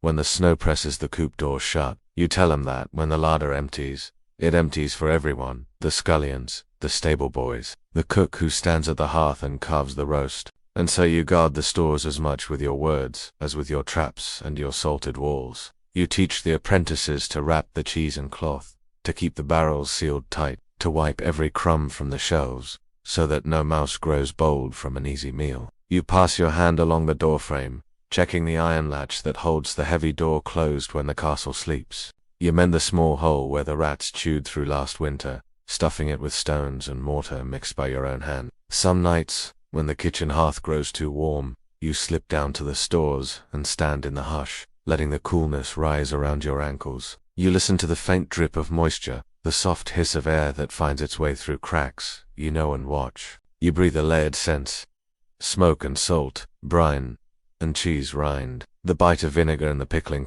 You feel the weight of it all, the months of planning, the long nights of turning meats on the spit so the drippings could be saved and set aside, the baskets of berries gathered at the summer's peak, boiled with sugar and set in jars for when the snow seals the gate, the ale casks that must be tapped sparingly, lest they run dry before the brewer returns in the spring. In these quiet vigils, you hold a kind of power that few in the castle. See, the Lord may ride out in fine mail, his banner snapping above his helm, but you guard the strength that feeds his men. The steward may tally coin in the strong room, but you count the casks that keep his winter guests from feeling hunger, espite at the table. You do not carry a sword, nor sit in the hall's high seat, but you stand watch all the same, in the hush, in the shadow, in the gentle creak of the larder door at dawn. When you climb the steps back to the kitchen, you bring the store's secrets with you. You know which cheese must be eaten soon lest it spoil, which barrel can wait until the next feast, which pot of pickles must be stirred and sealed again. Each meal you craft holds these quiet reckonings, the small calculations that keep the castle fed through lean months and sudden guests alike. Above your head, the crows may call from the battlements, the dogs bark at shadows in the courtyard, but here, you trust the latch, the traps, the quiet discipline you have sown among the kitchen boys. You bank the hearth's coals, with the same care you seal a barrel. Each ember another promise that tomorrow's fire will catch that tomorrow's bread will rise that tomorrow's pot will bubble with the hush of secrets, well kept. In this small, steady world of hooks and barrels, flickering lanterns and hushed footfalls, you find the true heartbeat of the castle's survival. And as you lay your head near the warmth of the hearth, the hush of the stores lingers in your mind, a soft lullaby that hums you to sleep while the mice hide from your traps. The vinegar seals its sharpness into pickled eggs, and the salt keeps its quiet watch. Picture the castle in the early hush just before dawn. That fleeting moment when the moon's glow still lingers in the courtyard and the first pale wash of light creeps over the distant hills. You stand at the threshold of the larder once more, your lantern's glow flickering across the cool stone. Around you, the castle seems to hold its breath. You run a hand along the rough lintel of the pantry door, the wood worn smooth by generations of cooks who came before you. How many times did they stand here just as you do now, listening for the faint rustle of mice that might slip past the traps, breathing in the layered scent of brine and smoke, the sweet edge of honey sealed away for some bleak midwinter day. You are more than a cook now. In these moments of hush, you see yourself for what you are, a keeper of quiet promises, a single shoulder pressed against the weight of want. It is a role passed down like an heirloom, one that does not shine in candlelight or echo with the praise sung in the great hall, but one that endures hidden like the salt packed into the joints of venison swinging gently from the hooks overhead. Imagine moving from shelf to shelf, your fingertips grazing the cloth-wrapped cheeses, the tops of the honey jars, the cold iron hoops of the ale casks. Each one holds not just food but time, the summer's warmth caught in the sweetness of the honey. The bite of autumn's winds preserved in the game hung to cure, the slow, dark sleep of roots and pickles that will rouse in the pot when the hearth flickers to life. It is an art that is more felt than spoken. You do not explain these quiet calculations to the pages who come for a jug of ale or a wheel of cheese. They see only the full shelves, the abundance that they carry up the winding steps to the Lord's table. They do not see the spaces you measure in your mind. The gap where a barrel stood, the row of jars that grows thinner as winter leans harder against the walls. In these hidden spaces, you learn patience. Some seasons the hunt is good and the barrels swell with salted meat and fish. Other years, a poor harvest forces you to stretch what you have, thinning the stew with more barley, pressing the bread with coarser meal. You find ways to make do. A clever cook is a quiet alchemist, transforming the humble and the leftover into a meal that warms the belly, if not the tongue. And yet, you know that no amount of cleverness can fully outwit the turning of the seasons. The greatest feasts echo with the knowledge that they are fleeting. One careless winter, one poor harvest, one summer storm that drowns the orchard, can test the stores in ways no knife or ladle can mend. Still, you stand guard. A schoolian's sweeping brush cannot chase away every crumb, but you show him where to look, how to find the tiny openings that invite hunger in with claw and whisker. A kitchen boor may be tempted to slip an extra handful of dried peas into his pocket, but he remembers your steady gaze. Not harsh, but unflinching. That reminds him that each stolen morsel may feed him tonight but leave him wanting tomorrow. Even the steward, ledger in hand, leans on your silent vigilance more than he admits. He may demand to see barrels opened, casks tapped, shelves cleared for his counting, but he does not see how you mark the weight of a sack in your arms, how you tap the side of a cask and hear what the wood says back to you. He does not stand in the hush when the world above sleeps, breathing in the quiet promise of salt and smoke that holds the castle together when winter presses close. Above your head, the first sounds of waking echo faintly down the stair. The thud of a guard's boots changing shift, the distant creak of the great hall's door swinging open to let in the dawn's pale chill. The world stirs, but you remain for a moment longer, letting your lantern's glow dance across the jars and barrels like a final blessing. When you close the door, you do so with care, the iron latch falling into place, the cracks sealed against the creeping damp, the tiny teeth and claws that test every shadow. The stores sigh behind the wood and stone, settling back into their dark hush, waiting for your return tomorrow and the day after that. You climb the stairs slowly, your boots tracing the path you know by heart.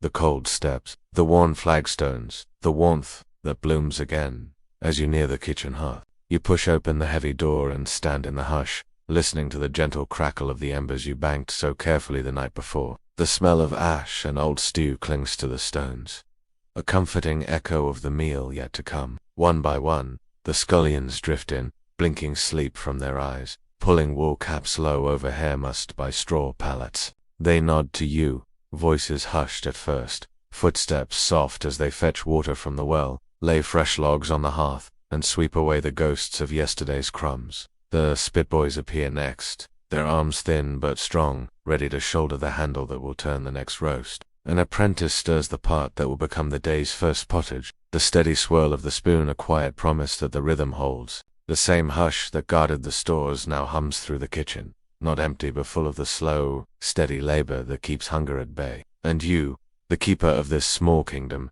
stand at its center, one hand resting on the worn edge of the chopping block, the other brushing a faint trace of flour from your sleeve. Above you, banners flutter from the battlements. Beyond the gates, the world spins on, seasons turn, storms gather and pass. But here, beneath the rushes and the barrels and the hush of the stones, you hold your place, patient, watchful, a quiet promise that tomorrow's hearth will blaze again. Segment 4. Between two worlds, picture yourself at dawn in the castle kitchen, the hearth crackling softly as the first flames catch. A pot of pottage already sending up steam to greet the scullions, drifting in, hair mussed and voices low. You stand with your back to the warmth, knife in hand, bread dough resting under a linen cloth.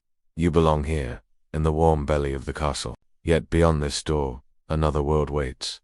Glittering, distant, yet always hungry for the work you do. Life as a castle cook means living in two worlds at once. One foot in the servant's domain, the low voices, the rough hands that knead dough, chop roots, scrub the boards. The other foot balanced on the threshold of nobility is fear, The great hall with its banners, polished goblets, and bright laughter that trickles down the stairwell like an echo from a dream. You know both rhythms well. Here, by the hearth, your world hums with warmth and labor. The slap of dough on a floured board, the gentle hiss of broth bubbling over coals, the scrape of a spoon tasting for salt. This is your kingdom, where your word shapes each task, where apprentices glance at you before carving meat or carrying baskets up the stone stairs. But when the steward appears, parchment in hand, his boots clicking sharply on the flags, you cross into the other realm. The realm where your work is measured not by the warmth of the hearth, but by the hush of approval at the Lord's high table. Imagine the steward now, a man with a pinched brow and fingers stained with ink. He lists the day's demands without looking at you directly. The Lord wishes for fresh trout brought up from the river by dawn, a small pie spiced with cloves to please the visiting merchant, a trencher of sweetmeats for the lady's chamber. His words feel as cold as the stones beneath your feet, but you nod, already weighing his requests against the hush of the stores below. The embers in the hearth, the strong backs of your apprentices. The steward speaks of what the Lord wants, but never of what the kitchen must stretch to give. He does not ask how many hands will rub raw turning the spit for hours, or how much salt will be needed to draw the blood from the trout before the dawn estial fades. He lives in the realm above, the world of silk sleeves brushing the long table, of candles flickering against stained glass, of music drifting between the rushes and the banners. You live where warmth and labor meet. Yet, you cannot stay here entirely, no matter how steady the hearth's glow. A cook who does not understand the Lord's taste, the lady's small fancies, the rumors carried by the steward's quick tongue, risks more than spoiled broth. A single mistake, too much pepper in the stew, a spoiled egg in the custard, can sour the Lord's favor faster than any spilled wine. So you stand at the edge of the scholarly's low doorway, one hand resting on the lintel, listening as the pages whisper what they overheard while clearing the hall. The merchant's complaint about the ale, the lady's delight in the sugared pears, the Lord's praise for the pie crust that cracked just so under his knife. These scraps of praise and grumbles are your coin, as precious as the salt packed around the ham in the larder. Your apprentices know the shape of this balance too. The spit boys, faces smudged with ash, joke among themselves as they rub fat over the turning haunch. But their ears stay sharp for the creak of boots. That means the steward draws near. The scullions bend low over their scrubbing, but they glance up when the steward's shadow crosses the hearth. There is an old understanding here.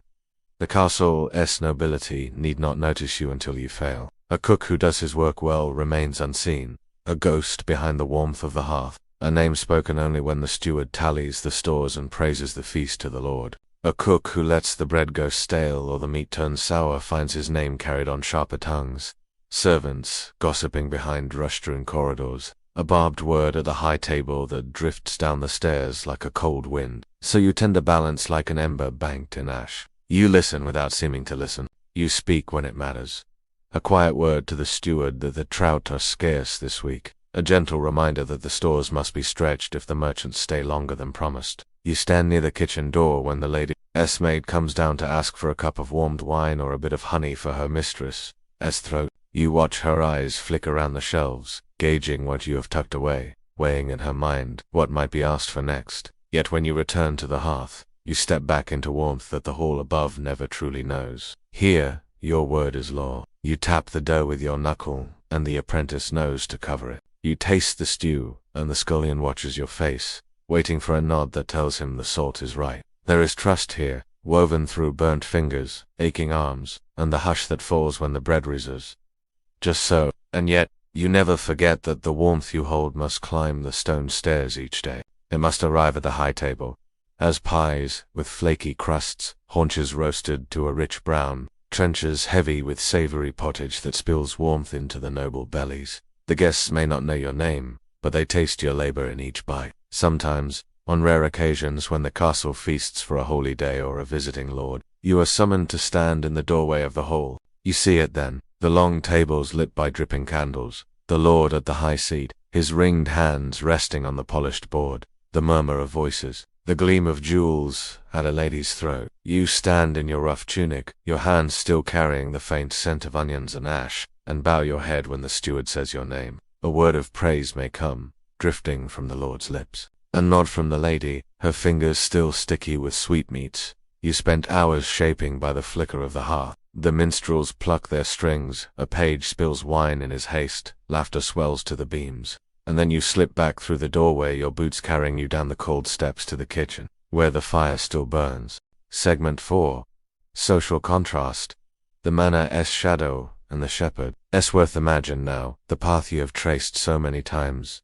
The soft earth beneath your boots, the stone walls that snake through the folds of pasture like sleeping beasts. Far in the distance, perched above the low mist that gathers at dawn, sits the manor house, a shape of grey stone, and sharp angles that catches the first light long before the folds below feel its warmth. To the shepherd the manor is both near and impossibly far.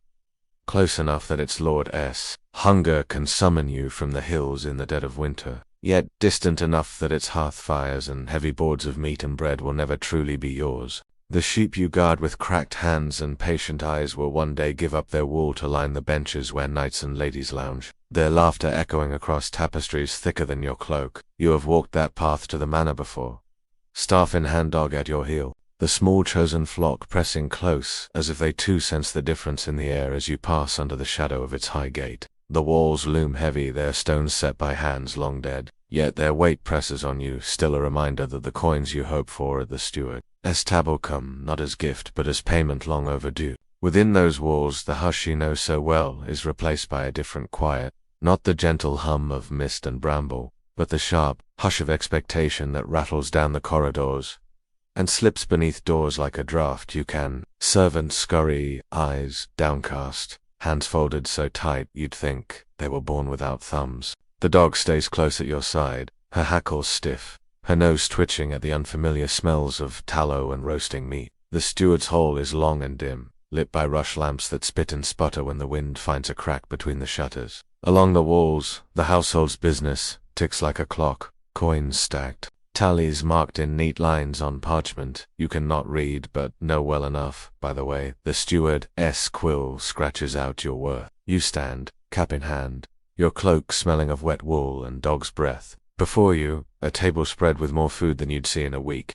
Trenchers of meat, trenchers of bread, wheels of cheese soft enough to smear on a warm crust. The hunger that tugs at your gut is not shameful. It is honest, but you keep your eyes fixed on the steward's pale face, waiting for him to speak. Your name, as though you need reminding who you are when the stones beneath your boots are your family's bones stacked deep in the parish yard. The steward dips his pen in the inkpot, then flicks his eyes up at you.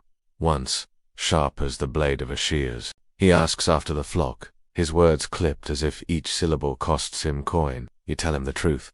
The lambs are strong this year, the pasture good despite the rain that came too soon and stayed too long. You do not mention the hush folk, the standing stone, the charms hidden in your cloak's lining. Such things have no place here, in a hall that smells of iron and fat and the sharp oil that seals the windows against the drifting cold. When the coins come, they click against the tabletop like the bells you count each dusk. Not enough, never enough, but you pocket them all the same, each one a promise that the fold will hold for one more turning of the sun. You bow your head, cap pressed against your chest, the dog's tail thumping once against your boot, as if to remind you that this place is not the heart of your work, only its shallow echo. And yet, when you turn to go, you catch the sound of laughter drifting down the corridor, bright and cold, carrying with it the scent of rich candles and fur-lined cloaks. Perhaps the Lord himself walks the hall tonight, his boots snapping against the flags, his voice lifting to command a servant to bring more wine, more meat, more music to drown out the soft hush that waits beyond the shuttered window. You step into the courtyard,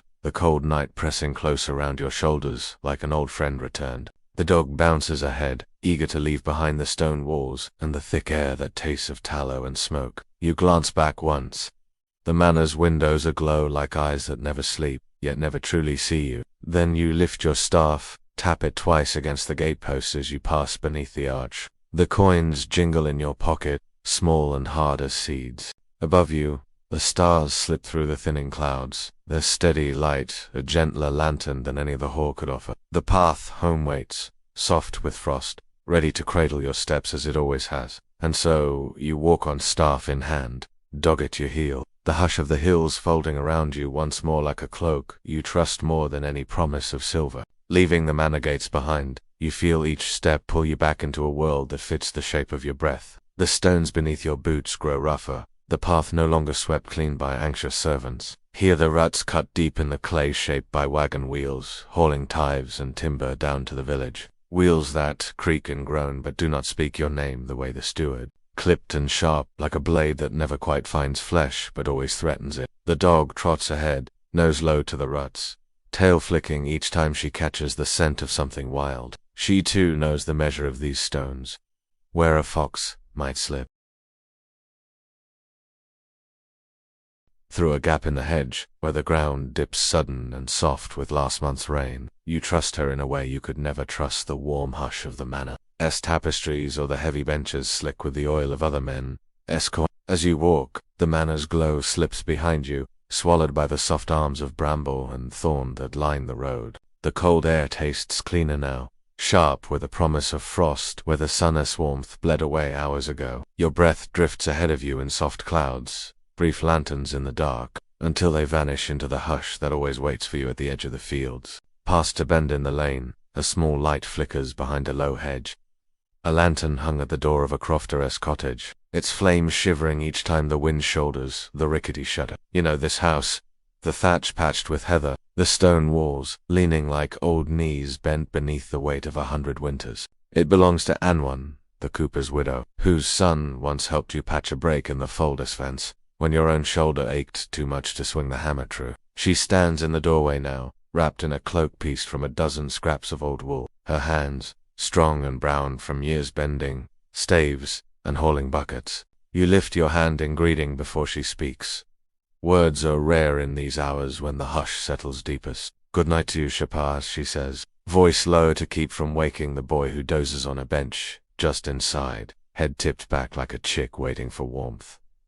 "And to you," and you shift your staff to your other shoulder, and the dog noses at her boots, tail wagging, slow, polite. She nods at the road behind you. The manor's glow now just a pale smudge between the trees. "They pay fare tonight?" You shrugged, the coins in your pocket rattling like bones in a cup. "Fair enough," which means never enough, but enough for now. It is the same exchange every time. A truth too old to sting. Unwind holds out the bundle, a scrap of rough cloth, warm with the breath of fresh bread inside. "Take it, for the walk home. It rose too fast, split at the crust.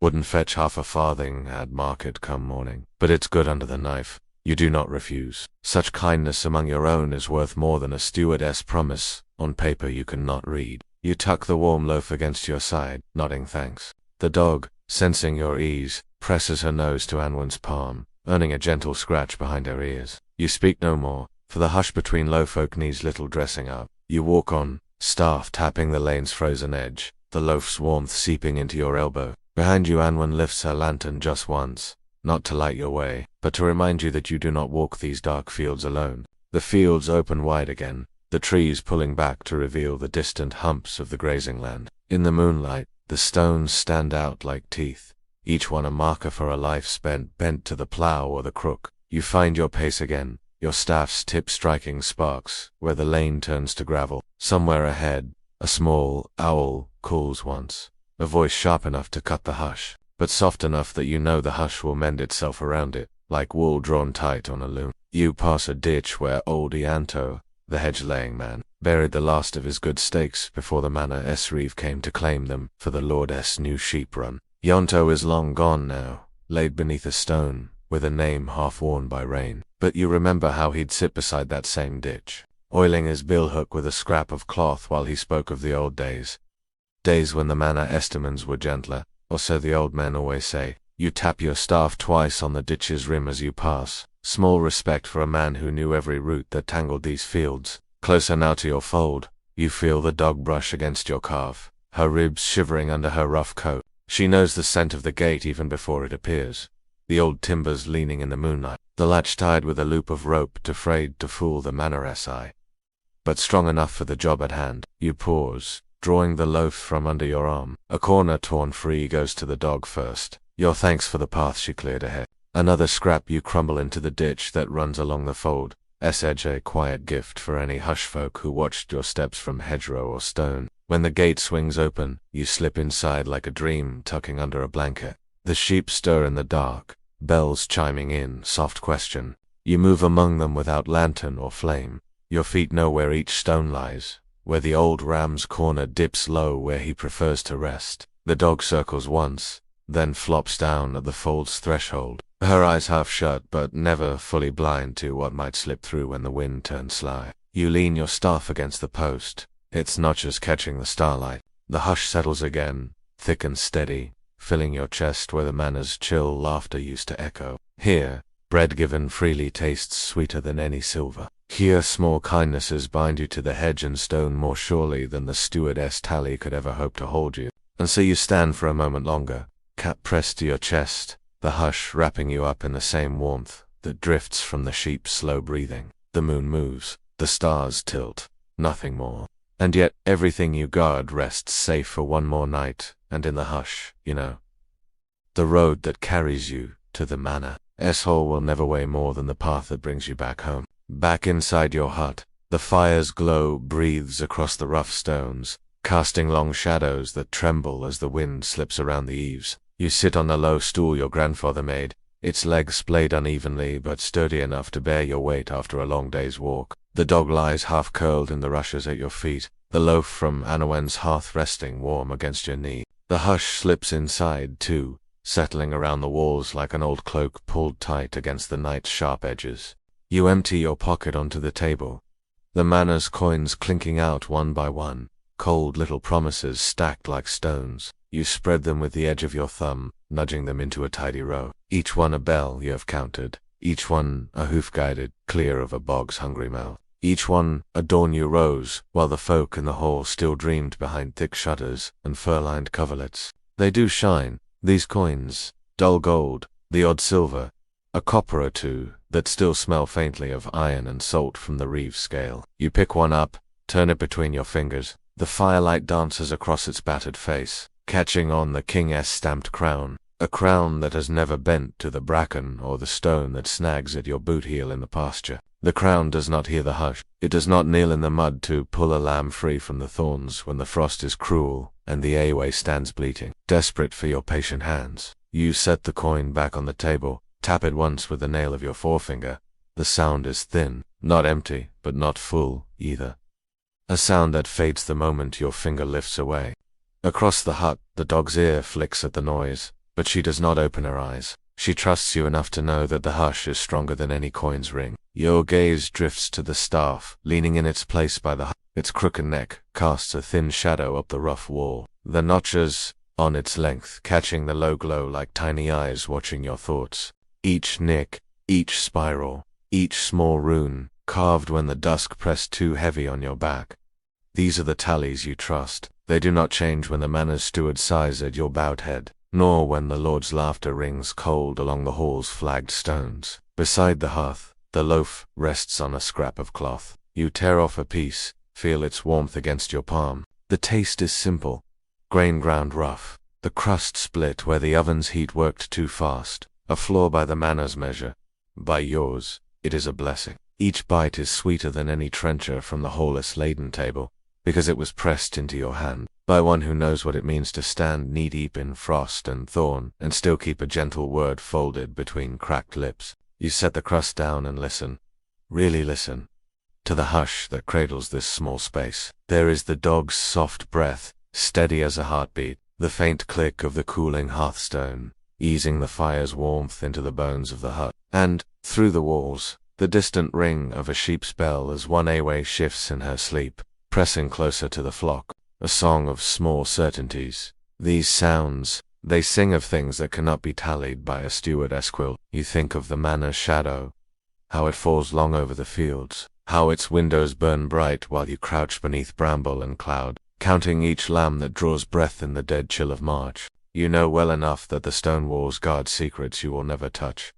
Debts paid in blood and coin, alliances struck over fat trenchers and soft pillows. The hush does not follow you into the hall. It waits here instead, coiled among the old stones of your hut, stitched into the rough weave of your cloak where a sprig of rowan lies hidden from any lordess prying. When your father first laid this staff across your palms, his hands shaking with a tremor, that comes for every man who leans too long on the wind. He told you that a shepherd's worth cannot be weighed like a sack of wool. The fold counts you as much as you count the flock, he said. His voice hushed, so the dog would not stir at his feet. The hush keeps you honest. The coins keep you fed, maybe, but the hush keeps you whole. You did not understand it fully then. You only felt the heft of the staff, the way it balanced in your grip like it had always known your hand would come for it. Now, years folded over your shoulders like layers of winter's wool, you know exactly what he meant. The manor's coin is a promise that breaks the moment the door closes behind you. The hush, though the hush stays, you lean back on the stool, bones settling. The low ache of miles walked and gates swung open and closed 100 times in your seat. The coins you gather into a small cloth pouch, tucking it tight into the same spot in the old chest where your father's crook once lay when he trusted his fold enough to close his eyes. A quiet laugh catches in your throat. The sound small but warm. The coins will feed the flock before they feed you. A little salt for the use. Hey, a patch of thatch where the wind chews at the fold's eaves. The dog's share of scraps, never shorted, never late. And when the pouch runs light, as it always does, the hush will wait to cradle your steps once more. It will bend over you when you stand in the pasture with the mist brushing your knees, your eyes squinting at shapes that drift where the stones stand oldest. It will slip into your dreams when you close your eyes and feel the sheep-s bells ring like far-off church chimes. What worth is the manor's crown, stamped in soft gold, against the promise whispered by the hush? What weight is the steward's ink when your crook's notches speak clearer truths? The dog sighs, nestling deeper into the straw.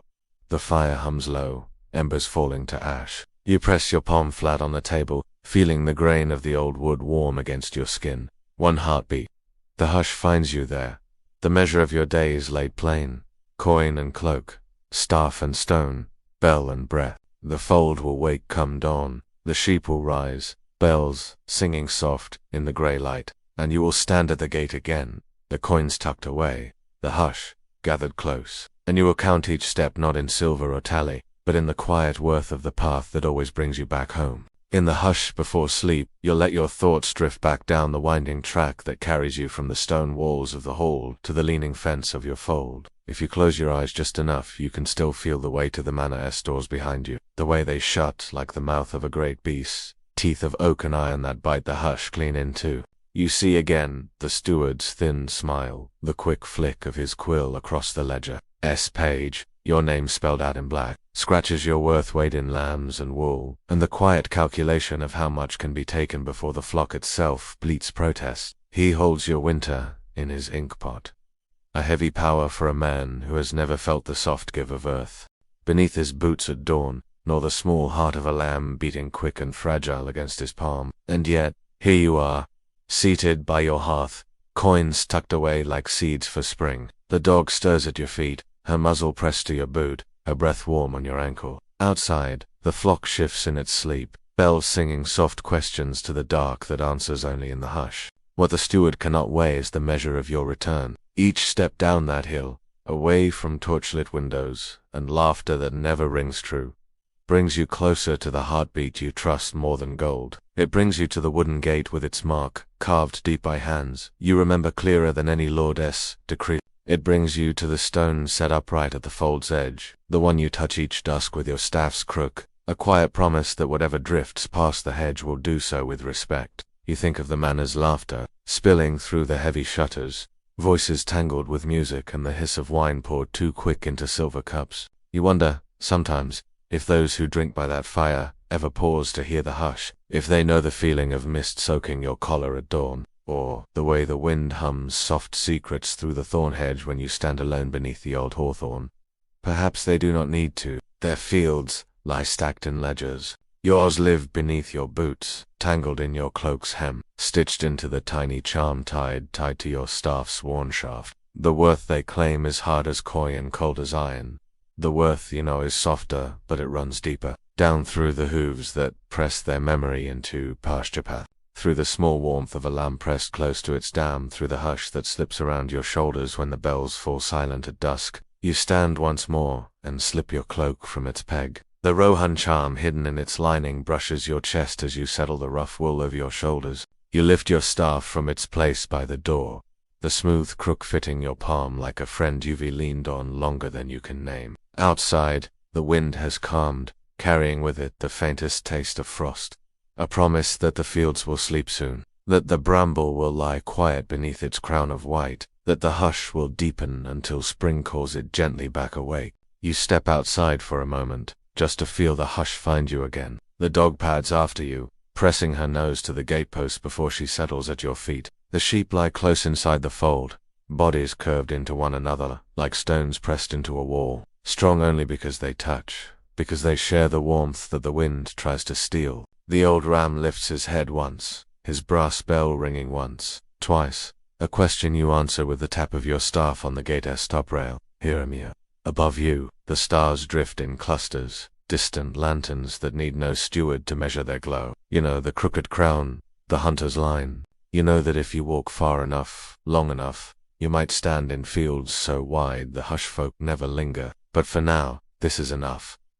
The hush at your back, the fold at your feet, the dog's breath, a small, steady promise that you will not stand the night alone. You lean your staff against the gate and rest your hand on the rough wood. Your father's mark is still there, shallow but certain, a small cross nested inside a circle, a sign that the hush folk know you by more than name. You trace it with the pad of your thumb, remembering how his voice slipped around your shoulders like this cloak does now.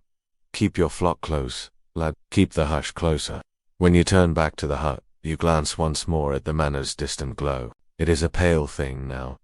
A candle behind a door half closed. It cannot reach the fold. It cannot reach the stones that hold your footsteps safe. You smile, just enough to warm the edge of your breath. Inside, the hearth waits. Low coals settling into ash, but warm enough to cradle you into sleep. You pull off your boots, push them near the dog's side, so she knows the work is done for tonight. You slip the last scrap of anwanis bread into your pocket for dawn. Small kindnesses wrapped in cloth and hush. Before you lie down, you tap your staff once more, leaning it at the hearth's edge. Its notches catch the firelights, each one a measure truer than any coin you'll ever pocket. You close your eyes and hear the bells outside. The soft chime that says the flock rests easy, that your breath and theirs weave together through the dark. The hush settles over your shoulders, steady as a promise, light as wool on new grass. And when sleep takes you, slow as the mist curling through the hedge, you dream not of the manor, as cold laughter, or the steward, as quill scratching lines you cannot read. You dream of paths that wind through fields that hum with stories, of stones that stand like patient guards, of sheep that lift their heads to greet you, bells singing soft lullabies to the hush. Some treasures live only in this space, this folding of hush and bell, of gate and stone, of breath and simple kindnesses given without measure. When dawn comes, you will rise, staff in hand, dog at your heel, your steps light on the pasture path that has never asked for your coin, only your care, and the hush will rise with you, counting each heartbeat, each bell, each gentle step that brings you home, again and again, to the fold that sings you to sleep. Conclusion, a shepherd's last word. The hush that holds it also here. You are at the end of the long winding path, staff laid down beside the hearth boots. Resting by the dog's side, the hush settled soft as fleece across your shoulders. You have walked through the rhythm of a single shepherd's day, traced the slow turning of dawn into dusk, watched the sheep drift, and gather, each bell a heartbeat that holds your place in the world. You have stood before the manor's heavy gate, counted coins that gleam for a moment in the stewardess ledger before they slip away like mist. You have felt the chill of that cold laughter echo in hallways, where the hush dare not linger. And yet each step you took away from those walls brought you home. Home to the fold, the staff, the dog's soft breath, the stones that stand quiet witness to the hush folk slipping between bramble and mist. In the hush, your worth is not counted in coin or tally. It is measured in softer things, in the small warmth of a lamb pressed against your chest when the wind is cruel, in the scratch of your staff-esque rook against the hawthorn when you pause to listen for the hush folk-esque careful steps. It is found in the bread pressed into your hand by another soul who knows that kindness weighs more than any silver coin. It is kept in the mark at the gate, the spiral on your staff, the knot of rohan stitched close to your heart. When the bells ring, they ring for you, not in grand procession through the Lord's hall, but in the gentle chorus that hums the flock to sleep while you stand watch beneath a sky too wide to name. When the hush settles, it settles over your shoulders like your father's cloak, your grandfather's voice, the thousand small lessons pressed into your palms when you first wrapped them around that crooked staff, This is the truth that drifts through the hush.